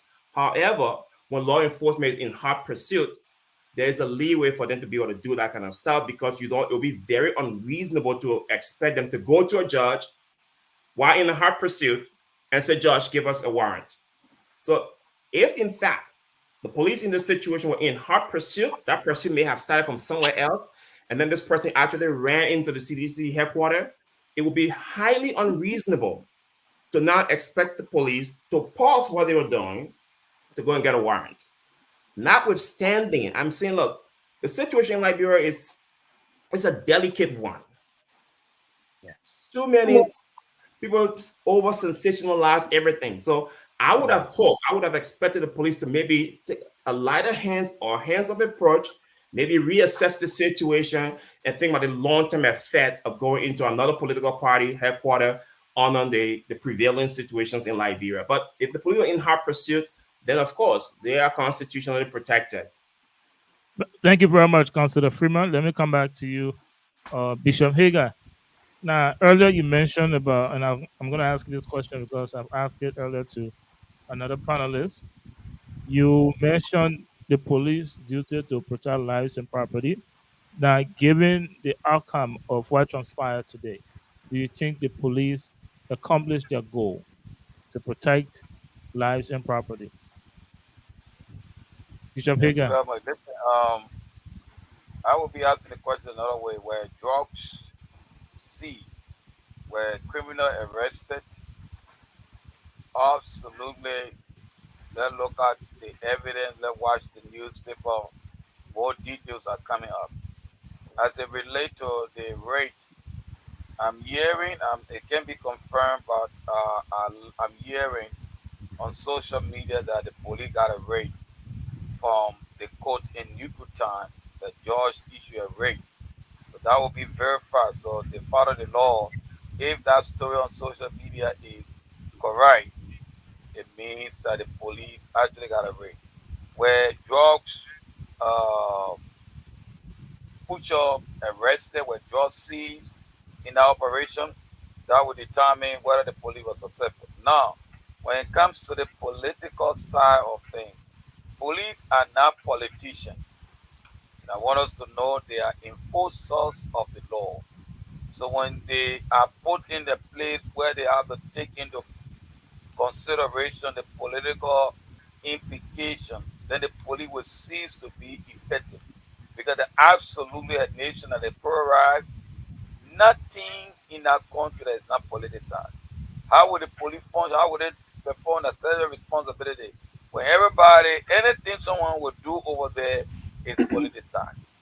We also see here today, and I just want to make it very clear, there were so many issues, there were so many things happening that was just creating an environment of insecurity or thing. Because the whole week we've been hearing from stewards of the CDC, they've been complaining, they've been threatening statement that they're going to react, they're going to do this, they're going to. I mean, all through the whole week, from Jefferson Koji to whoever Akara Grade and all the big muscle of CDC, they've been on the news and on social media saying all the things they want to say. Now, it appeared to me that CDC is not happy. So every other thing that will happen in enforcement of law will be misconstrued as a witch hunt. Brothers and sisters, we all are Liberian. We agree that drugs is a problem in our country. How do we resolve the issue of drugs? There must be a way by which, as it happened all over. I would say, example, in the Ivory Coast after the war, the issue of drugs and insecurity. So what did the government of Ivory Coast do? They created a special police force, and they had information. They raided community. Some people, human rights people, accuse them, but they solved the problem. Today, Ivory Coast is one of the most livable country where you don't find all the insecurity. What kind of society do we want? Do we want a society where the rules of law is being broken down and people drop all over our place? We got to find solution. Even whether you're a citizen or you're a Unity Party, nobody's happy with the proliferation of drugs in our country.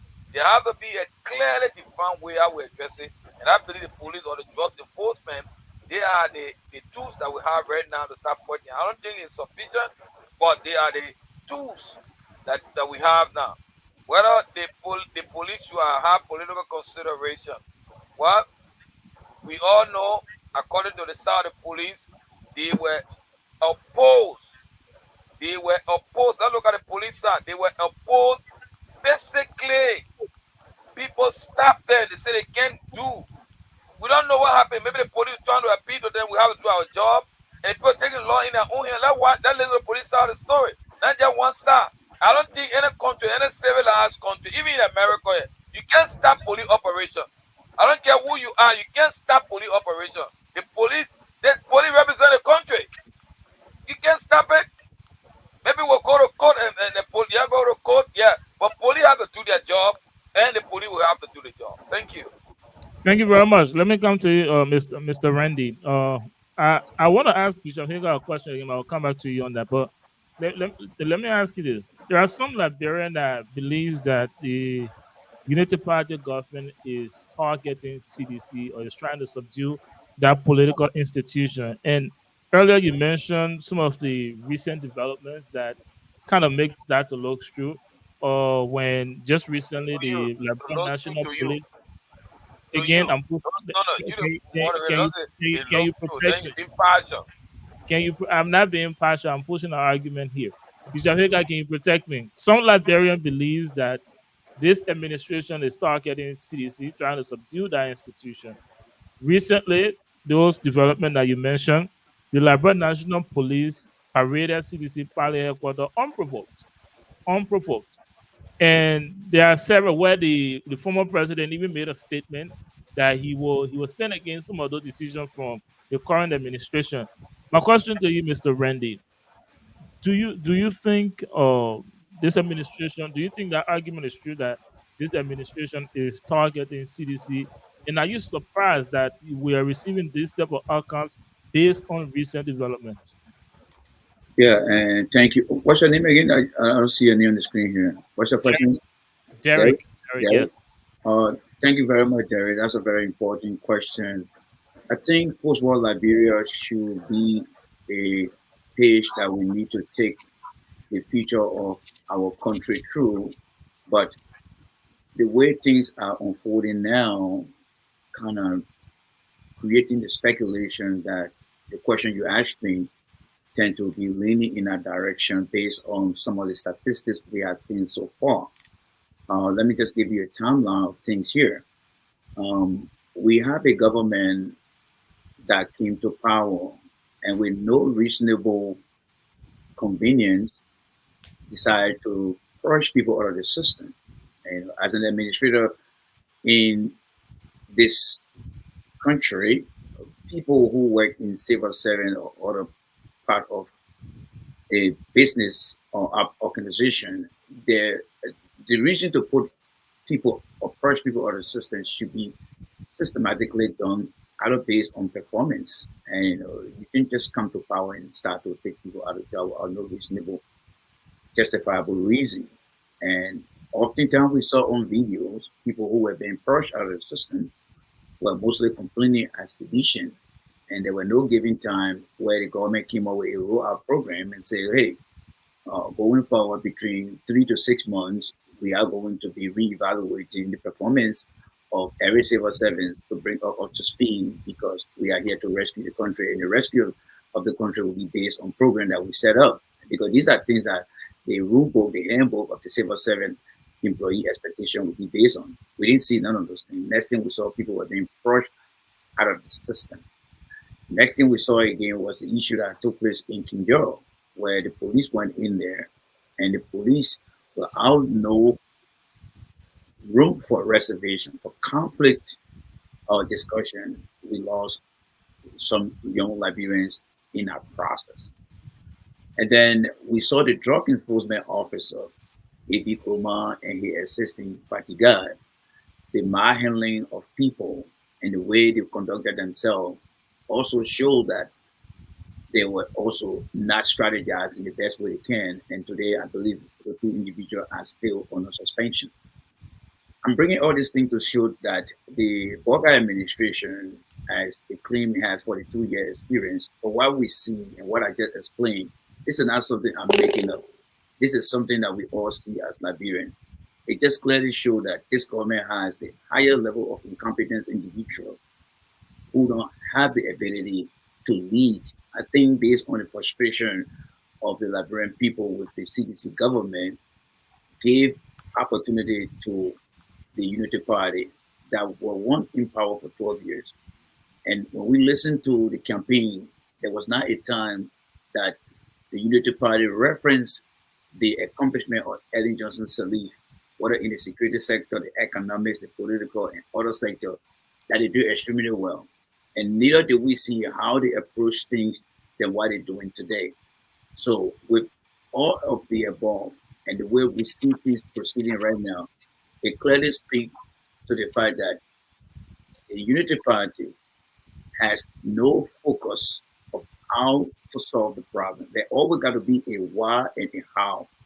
Why is Unity Party doing what? I mean, the Unity Party-led government, why are they doing all these things? But how are they supposed to go about resolving this problem? They lack these two key indicators. There must be a why. The story goes like this, Darren. During the early morning time of the event, Liberian time, the LTEA went to a nearby community and decided to carry out a drug bust, which I don't have no issue about. But how they spill into the CDC compound. The CDC compound, the definition of compound is a secluded area. If someone enters in there and the police surround the area, I listened to a legal man here who spoke about getting some type of warrant. If the area is secure and there's no threat coming from inside, what is the negotiation? Because there are times that criminal will hijack a car and will take a baby with a gun on the baby hair. Do we take that aggressive approach or do we take the soft approach? The Unity Party should understand, the police should understand that for any reason, if someone gets into the compound of an opposition party, there is a trigger to blame. So how do we strategize to get the public concerned about this thing? And again, it just speaks to the very inexperienced individuals in the party. So if you ask me, I would say based on what I just explained, it will create in the mind of any Liberian, mostly sedition, that they have been. It's 10 o'clock. Yes. Thank you very much. Let me. Mr. Randy, I've been following your show. Bishop Hager. No, I want to ask you because I've been following No. your show. I'm not going. I'm not going to lie to break protocol here today. I will recognize you when I get to you. Let me ask Bishop Reeves the question I have for him. Bishop Reeves, when it comes, I want for us for a second to kind of disassociate what happened today and look at the history between CDC and the Unity Party. Actually, let me ask you this question I asked to Mr. Randy. Based on recent developments, some believe that this administration is targeting CDC purposely to subdue them. Do you agree? Do you agree with that argument? And also, after that incident today, the ANC released a statement condemning what happened in their own words, in the strongest possible terms. They condemn it, and they also said that it reminds Liberian of the dark days. What do you make of that press statement coming from ANC, and a response to the previous question? Okay, so this is my position. All right. If you listen to the counselor earlier, what we're dealing with is very sensitive, and we're looking at it from every side. Number one, if the police did something illegal, I do not support the police doing something illegal. Okay? Now, if it turned out to the other side and the person, the criminal or whatever, if the police were right for what they did, I still don't accept the outcome in terms of property destroyed, people getting hurt, and all of that. Okay, I don't support that. Notwithstanding, we are in a country that is on pins and needles right now. So if we say we want a better Liberia and we want to correct situations, let me tell you how we need to go about this. The legislature needs to come together and pass strong laws. And I said it on this show before. If we can pass strong laws, strong drug laws in our country, I guarantee you, and at this point, I'm not looking at Unity Party or CDC.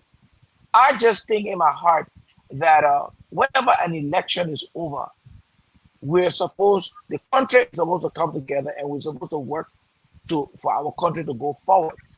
All right. But if everybody who wins the election, still after the election, you still say, yeah, but we the CDC people, or we the Unity Party people, or we this, the country will continue to be divided.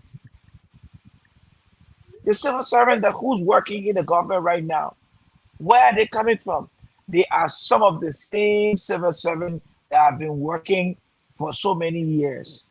One government come in and one government go out. All right. So what I'm saying is we need to have the legislature to pass very strong laws when it comes to drugs. And if they don't do it in the next 5 years, no government will be able to handle anything or fight any crime in the country because everybody is on pins and needles for their party. It's Unity Party. I'm sorry to interrupt. So what do you think about the argument that this administration is trying to subdue CDC? Just in 15 seconds. It could be, and it could not be. Thank you. Let's work on this. Let's work on that, Bishop Hager. Bishop Hager, you had a rebuttal, and then I'll come to you, Mr. I really want to speak to Randy. Randy, you are a respected podcast, and we watch your show, and I've been following you. When you come on this platform and make some statement, I'm a little bit concerned what information you're giving out there. The issue about people being removed from payroll is something that is the civil servant came here and explained to Liberian people that those people not on the civil service, they never went through the process to be in government operation, to be paid by government. They were political scoochies that people just inflated the number because of political experience. We cannot run a country like that. And you know that you're an educated man. People came and brought family members and here, there, yonder, and put them on government payroll. They never passed through the due process of the civil service. What should we do? We should incorporate it. I remember when Ellen came, they discovered that so many people were teaching high school that never had university education. So what they did, they asked them, either go to school and go through the process of employment, then they employ you. But what you've been doing, you are not qualified based on the requirement of teaching. And so many people were dropped. Even my brother was dropped. He had to go back for training. And then he passed a certification before he started to teach. What are we talking here? Because it is part of some political party brought in their sympathizers. So if we shouldn't correct the system, just leave it like that. Is that what we're suggesting? How will we be on pair with all the countries around the world, great countries that we want to be like? We have to go through a process of reforming our system. So nobody will be moved because of their competence. Those names was not even supposed to be there. And you need to speak truth to CDC. If they miss the mark, tell them. You're not supposed to just put so many people. Look at the Minister of State. What is the work of the Minister of State? No, I'm just saying because this is an issue. To have thousands of people in the Minister of State, what are they doing? What production is bringing to the country? You are deviating, so I want to bring us back to Derek, can I just inject something, please? 30 seconds, please. All right. So I know we're talking about the incident that occurred today. All right. Now I will just ask maybe on another show if we can discuss the issue of this payroll thing, the people that was taken off, the security, especially I can speak to the security people that was taken off, that were laid off. I have detailed information on that as to what exactly happened. So if the opportunity is given, we can definitely put that on our agenda for the next. Not deviating, but because Randy brought on and he tried to make it look like witch hunting, we're witch hunting the CDC. That's why I brought in. So listen, I don't think, and it's going to be a normal process all over the world. It'll be a normal process. Democratic Party will believe that the Republican will be witch hunting them or whatever it is. All over the world, there's no country that those things don't happen. Please, we shouldn't think Liberia is different. The government of the Unity Party was elected for 6 years. They have to operate. Their action will not be. There will be no way that CDC will be happy and clap for Unity Party. It will not happen. So we're not even going to worry about that. But the government must function.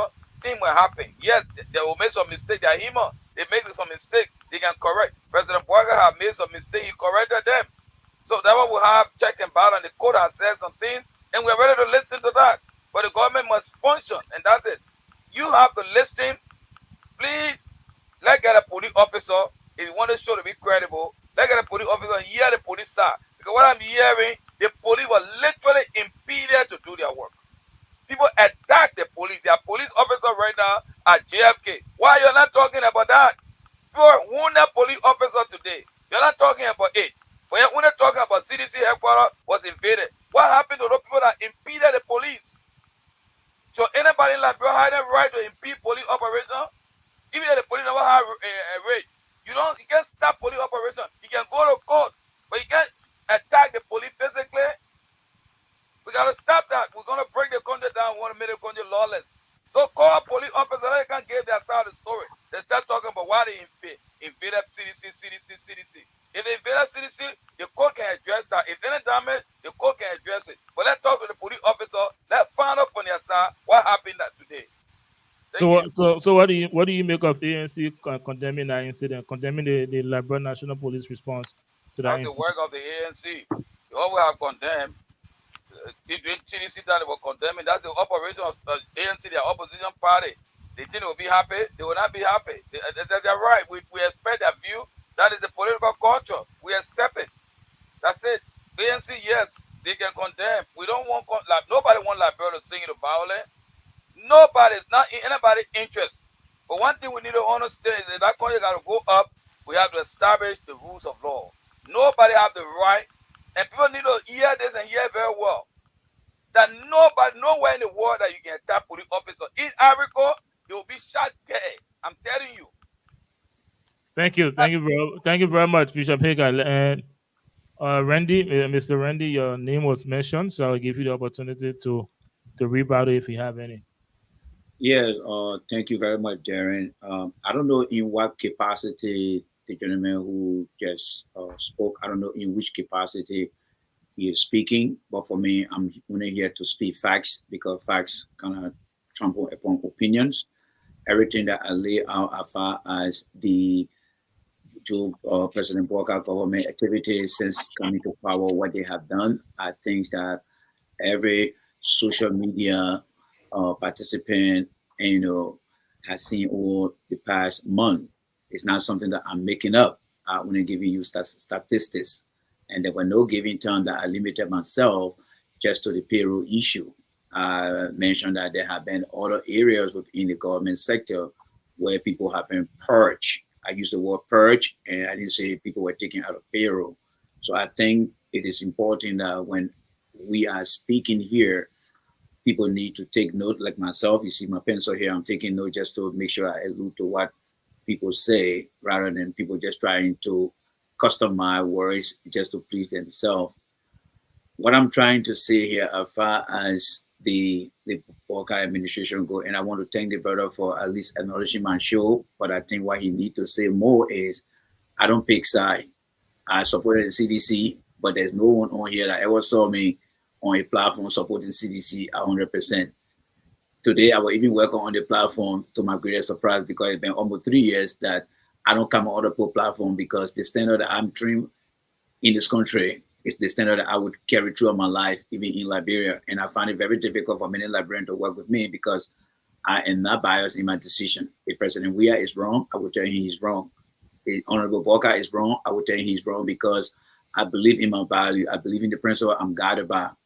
So with that being said, I'm going to say that mentioning my name is one thing, but when he comes out and say we should understand why the government is doing this, I'm not here to look at what people are saying. The question here is, like someone suggested, and I really appreciate that idea that we need to find a time to discuss the issue of this payroll, which would be very specific because Civil 7, there is a Civil 7 regulation violation rule books.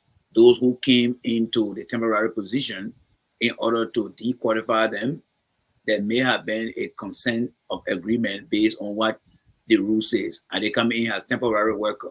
Where is the documentation that was signed between the CSA and the individual? Did they go through that process? Did they properly investigate it one by one? Why are they removing these people? Because if I'm doing a program audit, those are things that I will be asking for every Civil 7 that came to the big picture. I mean, that came in this situation. But that's not the discussion here today. What I would like to say here is, I strongly believe that the Walker administration is very incompetent to handle situation, to this escalated situation. Everywhere the government has sent the police, it has been nothing but fatality, but pain. We saw that in Kinjal. We saw that recently with police officer aggressiveness against a 20-year-old who lost his life. We saw that today at the CDC headquarters. So the question here is Gregory Coleman really fit to handle this job? Because we saw Mr. Coleman sitting in Monrovia and now going through any continuous training because different time call for different measure. But from what I see Mr. Coleman doing, it's not giving me any idea. The government itself, Darren, since coming to power, they have exceeded their days, 150 days. You see, 150 days, has three components. One is to show the people what the tune will be at. Two is to understand the society, and three is to show what are the priority. The Honorable President Walker has not clearly defined what his priority are. No one know what is the national development agenda of the Unity Party. Every time we get up, we see the Unity Party coming up with buses. The buses will yield no value. We see machine coming to the country will yield no value. We see police addressing community relationships to serve and protect becoming a serve or destroy. The rescue now has turned into endangering the people's lives. It is not just giving the people comfort, but it's not creating fear. So I'm here as one of the critics of the CDC government, which I supported. I'm not going to sit here to see the Walker administration going through a miscalculated pathway that will continue to create intimidation among our people. Can the government be better? Absolutely. How can they be better? Well, they first have to understand why were they elected. And if they understand why were they elected, then they will start to look for how can they lead the people. Thank you, Darren. Thank you very much, Mr. Randy. Mr. Boda, let me come to you and then you can take us to break. You've heard a lot. Some of the panelists even agree, some of them disagree with you. Now, I'd just like for you to address this. Look, honestly, let me be quite frank. I know people have their own political view or their own assertion about what happened in Liberia and how they think Liberia should be ran and what they think. Liberia is the kind of society that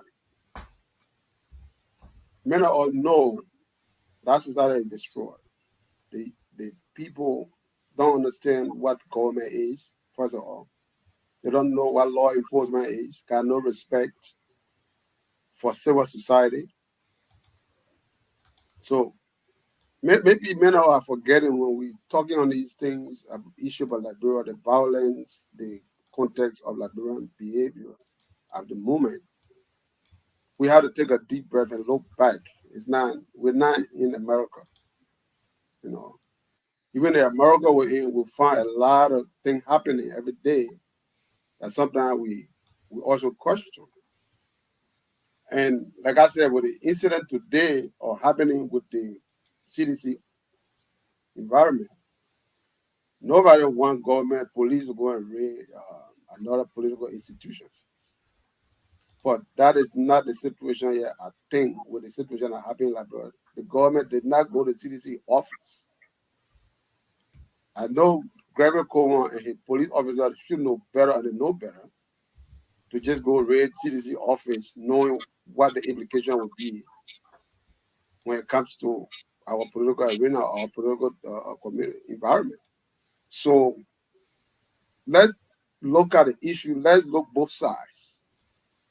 There was people imperiling police operation who were not supposed to do so, were there throwing stones at police officers. We should not allow our society to be a violent society where when law enforcement is trying to perform a particular duty and people just jump up from their houses or wherever they come from and attacking police and think that it's a good thing that we should encourage because the police should roll their hands up and go sit down. That's not the kind of society we want to build. In as much as we want our police to respect the community, we want the community as well to respect the police. Because the police do not work for themselves. They work for the Liberian people. And if they are doing something to curtail whatever affect lives and property, citizens need to support the police, not becoming violent towards police, chunking police. I learned police are in the hospital. And we yet to get all of the facts. So I don't want to just talk because Cry was somewhere today and talk about that. It's sad to see the violence, but we have to investigate and get the facts. We are not getting all of the details for what happened and what went on. So I don't want to dwell much on the incident. The fact that the Walker administration has a lot of challenges, and they're going through a lot of challenges right now. There's so many things happening at once. But focusing on today's events, I don't think it was right for surveillance to start throwing stones at police. We don't want to encourage our people to be violent towards law enforcement. They need to respect law enforcement. If there was some execution, whatever the law enforcement, people left their houses, coming and joining the group. There was not a riot going on. It's not like people were they were having a peaceful demonstration somewhere and police just went and encroached on them. No. If law enforcement have a piece of job to do, civilian citizenry should stay out of that operation and let them perform their duty. If there anything go wrong with our civil society, they can go to court and file suit. But I don't want to support any violence from our people towards law enforcement. That's gross violation of our peace and security of our country. Because these are the people that will depend on to hold the security. If you don't respect them, then you don't respect the society.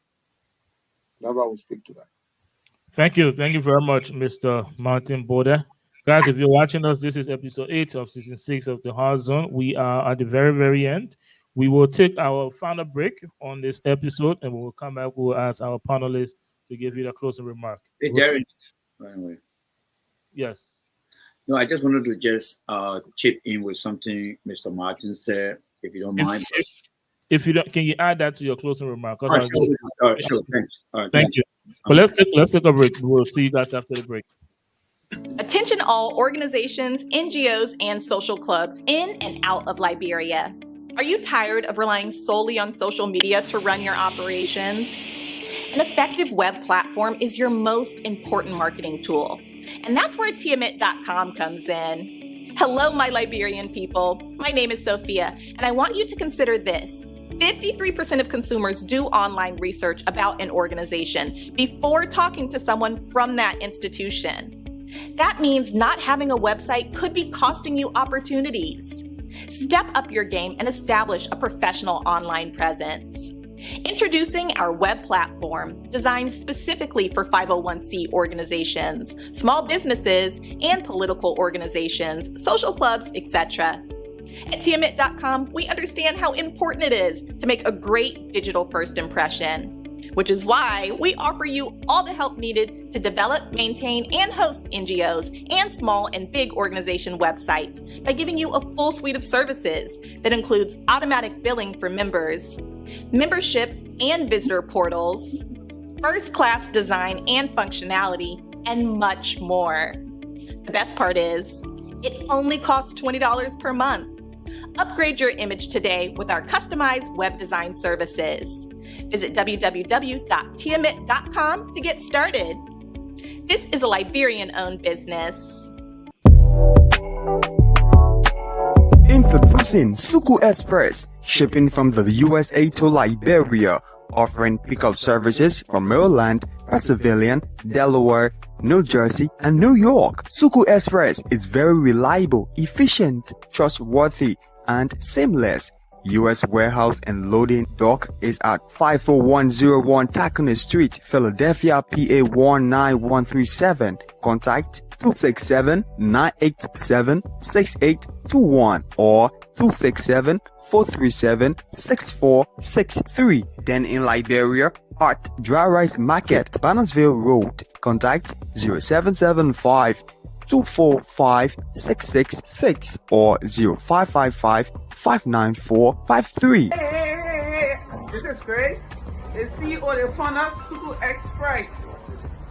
Parcel your stuff good, valuable stuff goes in the plastic barrel. You gotta shrink wrap, you lock the barrel, you gotta shrink wrap the barrel, protect your stuff. Boxes, use shoes. Any box taller than me, I can't ship it. With Suku Express, your worries are over. Ship with confidence and ease. Thanks for doing businesses with Suku Express.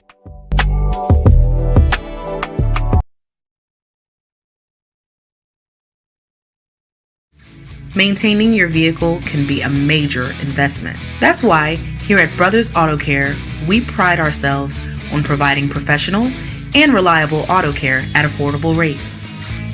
Whether you need an inspection, new brakes, or diagnostic reports, our skillful and experienced mechanics are here for you every step of the way. Call Brothers Auto Care now to schedule your next auto maintenance and repair service. At Brothers Auto Care, we help you drive home with peace of mind.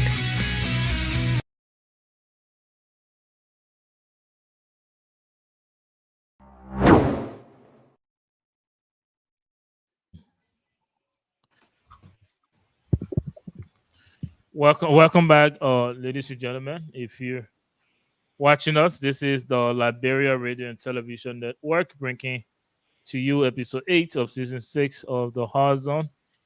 Thank you so much for staying with us this far in the show. We are at the very, very end. We have one more segment. That is the segment to give our panelists the opportunity to close on this episode. And after this, we will draw the curtain. And remember, you can always join us back next Thursday, same time, same network. If you haven't already done so, please make sure you're following us on Facebook, YouTube, and Instagram. And make sure you're sharing this program on your individual social media platform. Now, with that being said, now let me come to our panelists. I'd like to start with you, Mr. Boda, to give us your closing remark, and then we will go around and then get all of the closing remarks from our panelists and then draw the curtain to this episode. Mr. Boda. Well, I think it would be fair enough to give Randy the chance because he wanted to report something. Yes. Thank you for reminding me, Mr. Randy. You had a few things to add to what Mr. Boda said earlier before the break, so I'll give you the opportunity to do so. I think it was Mr. Martin. Mr. Martin, are you the one in the red T-shirt? Yeah, it's Martin. Yes. Randy, you should know. Maybe I guess you haven't seen me long, but I know you very well, Randy. Oh, okay. All right. Yes, I think I know who I'm talking to right now. That's my brother from Bucks County, right? Okay. Thank you. And with great respect, I didn't know because you kind of look different. So, Derek, I will lower my intensity because that's no. Go ahead. Don't lower it, please. Not because of that. Come on, your do your thing. No, don't compromise that. I'm sorry for going so hard like that because I didn't realize it was him. No, you rather go ahead. Go ahead. Go do your thing. That's a hard zone. All right. Thank you. Yeah. What I wanted to address here is part of the problem we have, Martin, is you did mention something like the people don't understand stuff, but how can we hold the people accountable if we who are out here on a different platform are not doing things that will give the people some leeway to understand their responsibility as citizens and a member of the political, economic, or any kind of community within our country. Beyond that, we can springboard to the leadership of the country, whether it is the Boca administration, the WIA administration, part of their responsibility. And, they need to socialize this program by cross-community engaging the people and making sure that people understand their rights. So socializing these programs, giving it to the people to understand and they know their rights. So when things go wrong, we can be able to hold them accountable based on what they have understood. And I see that as something that is lacking so far. Now, how can Boca, because Mr. Boca now is the president, what can he do? Well, Boca must understand that he needs to do everything possible to make the country work for all. And what are the key performance areas that Mr. Boca need to start to focus on? Well, everyone talk about reconciling the country. Since Mr. Boca came to office, the country has not been reconciled. And I will be in all fairness to Mr. Boca, all the past leaders, including President Weah, they have to reconcile the country. Because when elections are over, the first thing is to heal the nation. And healing the nation should be a number one priority for the country because it will help the country to start to turn the wheel. None of the leaders in the past did that, including President Boca is not looking in that direction. The next thing here is Mr. Boca need to set goals. What are the goals? Because every goal that Mr. Boca said, you and I, far and near, will be able to see the goal and see how we can fit into that goal by developing our own strategy to achieve what Mr. Boca needs to do. These that need to be institutionalized throughout the country. And I think, lastly, what I see people being pushed out of the system, we must understand that the human element in our country is not only failing, but we have limited human capacity. And in order to build an institution, we need to retain people with institutional knowledge. We cannot keep using the political weapon, so to speak, to begin to remove institutional knowledge of people. Most of the people that I listen to who are out in the street complaining, the number of years they have, every one of you guys, I show you guys are in America here. People look at your years of experience, that tells them that you can give value added to what they are looking forward to. So I think with that, we need to understand. But lastly, the police need to rethink their strategy. We are at a crossroad. Like I said today on my show, I don't think Unity Party has the solution to this country problem, but CDC also has a problem. And what happened to the people of Liberia? Well, we are at a critical intersection right now. Darren, thank you so much for your program, and it was a pleasure meeting you guys. Again, my brother Martin, please don't tell my man that I was somehow not too good here. So please. Oh, no, man. Ain't got nothing to do with that. Ain't got nothing to do with that, man. All right. Thank you so much, guys. Appreciate you guys. It's a pleasure having you tonight. Why don't you come by more often? Thank you, Mr. Randy. Thank you for your contribution here tonight. And we look forward to more appearances here soon. So this should not be your first time. Make the house or home, okay?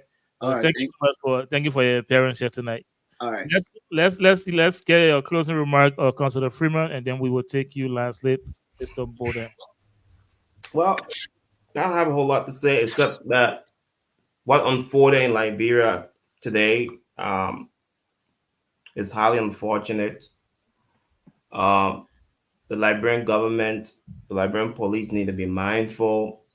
They have a job to do, I get it, but they need to be very circumspect in accomplishing whatever they're trying to do. The criticality of Liberia's fragility cannot be overlooked. A lot of people in that country, for lack of a better phrase, they ain't got nothing to do. And so they can easily be manipulated. And that can be a problem. The Liberian people have suffered for so long now. We don't need another outbreak of incivility in that country or war or anything of that sort. So, I urge the police director, Mr. Coleman, to, perhaps realign the strategy, and hopefully maybe there is a teachable moment here where they can do things differently in the future. They got a job to do. I get it, but they need to be mindful in accomplishing their goal. Thank you. Thank you very much, Councilor Freeman, for your contribution here tonight and all of the time you've appeared on the horizon. Mr. Boda, let me hear from you last, and then we'll draw the curtain to this one. Yeah, I mean, we all want peace in our country. We want stability. We don't want to have the continual violence occurring in and around Monrovia, Liberia as a whole. It kind of put a dark cloud over the country. Now, also, my appeal goes to all political opposition parties that the election is over. It is time that we all put our resources together and think Liberia first. It's not everything as a political institution will condone violent acts or support people to go in the street with violence. It's just wrong. We need to focus on building Liberia. We can't continue to always hide behind these young people because our own selfish aim to protect. The Baga government might not be 100% in everything they're doing. No government won't be 100%. We do understand that. Even the human being, as we ourselves are not 100%. But we need to respect each other. We need to like those that got a piece of job to do, accept the community to do their work. And I agree with the folks on the panel here tonight. I mean, the police needs to be a little bit moderate. But that kind of create the environment to give people, especially the sense of people, that they can do anything and get away with it. They're not people who you can easily talk to, because many of the kids don't have any, like you said, they don't have anything to do. And because they don't have anything to do, what the consequence will be tomorrow. And so we need to be a little bit more, especially we are leaders in our community, political party, so start putting the young folks at risk. Because we got legal system. Let's respect the legal system. I think the political party should channel most of that grievances through the legal process. I mean, people went to court and won a battle against the government. There were people who have tenure position that were removed, and they went to court. and the court ruled against the sitting party, the ruling government right now. Those are the things we want to see our political institution make it viable. Those are the pursuits we want to see. Have a credible civil society, educate your people towards government, respect of police and so forth. If CDC has a right, if the government has gone to the office today, take that matter to court. You don't have to go in violence. You don't have to put your people to fight police or go against the police to fight. You calm your people and be the man in the room, be the adult in the room. You've been in government, you know the operation of government. Take it to court. If they invaded your property, take them to court. What we saw today is CDC was responsible party will not happen today. Because I understand somewhere the police didn't just go into that building and start grabbing people. I want to strongly believe that there was some caution used by the police, but the tension had been mounting around and they just took advantage of the situation and exploited that situation and just created chaos. And we have to be mindful and not to repeat such in our community. It's wrong. McGay was going to court. People took to the street. McGay was just called to go and answer questions for his dealing as Minister of State. It's in every civilized society. If you work somewhere, there's some impropriety that went on there, they will call you to answer to questions. And why did he take lawyer to the office? Because he has a responsibility. He needs to protect himself. But everybody will take onto the street all that witch hunting, that this. We don't even wait for everything. We quit to pass judgment. So Terry, let us talk to our people, advise our people. That's what I will urge everybody. I know everybody will come here. Everybody is incompetent in Liberia. That's the first thing we will tell somebody. But we see the movie so many times. Everybody that talk about incompetent, you put in there, they're worse. We saw the CDC came into power. The Unity Party was there. Ellen was there for 12 years. Everybody criticized Ellen. CDC came to power. The young progressive. Well, we saw massive corruption. Today, they left the country. The young generation are in poverty and ruin. But history will judge a lot. So my appeal to Liberian people, be steadfast and be careful. Don't be used by people who just want you to protect them and let you alone in the street. Thank you, Derek.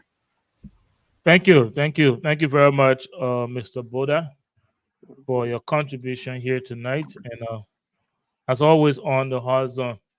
And most importantly, to those of you watching us that stay with us this far, I want to say thank you so much from myself and the network. We deeply appreciate it.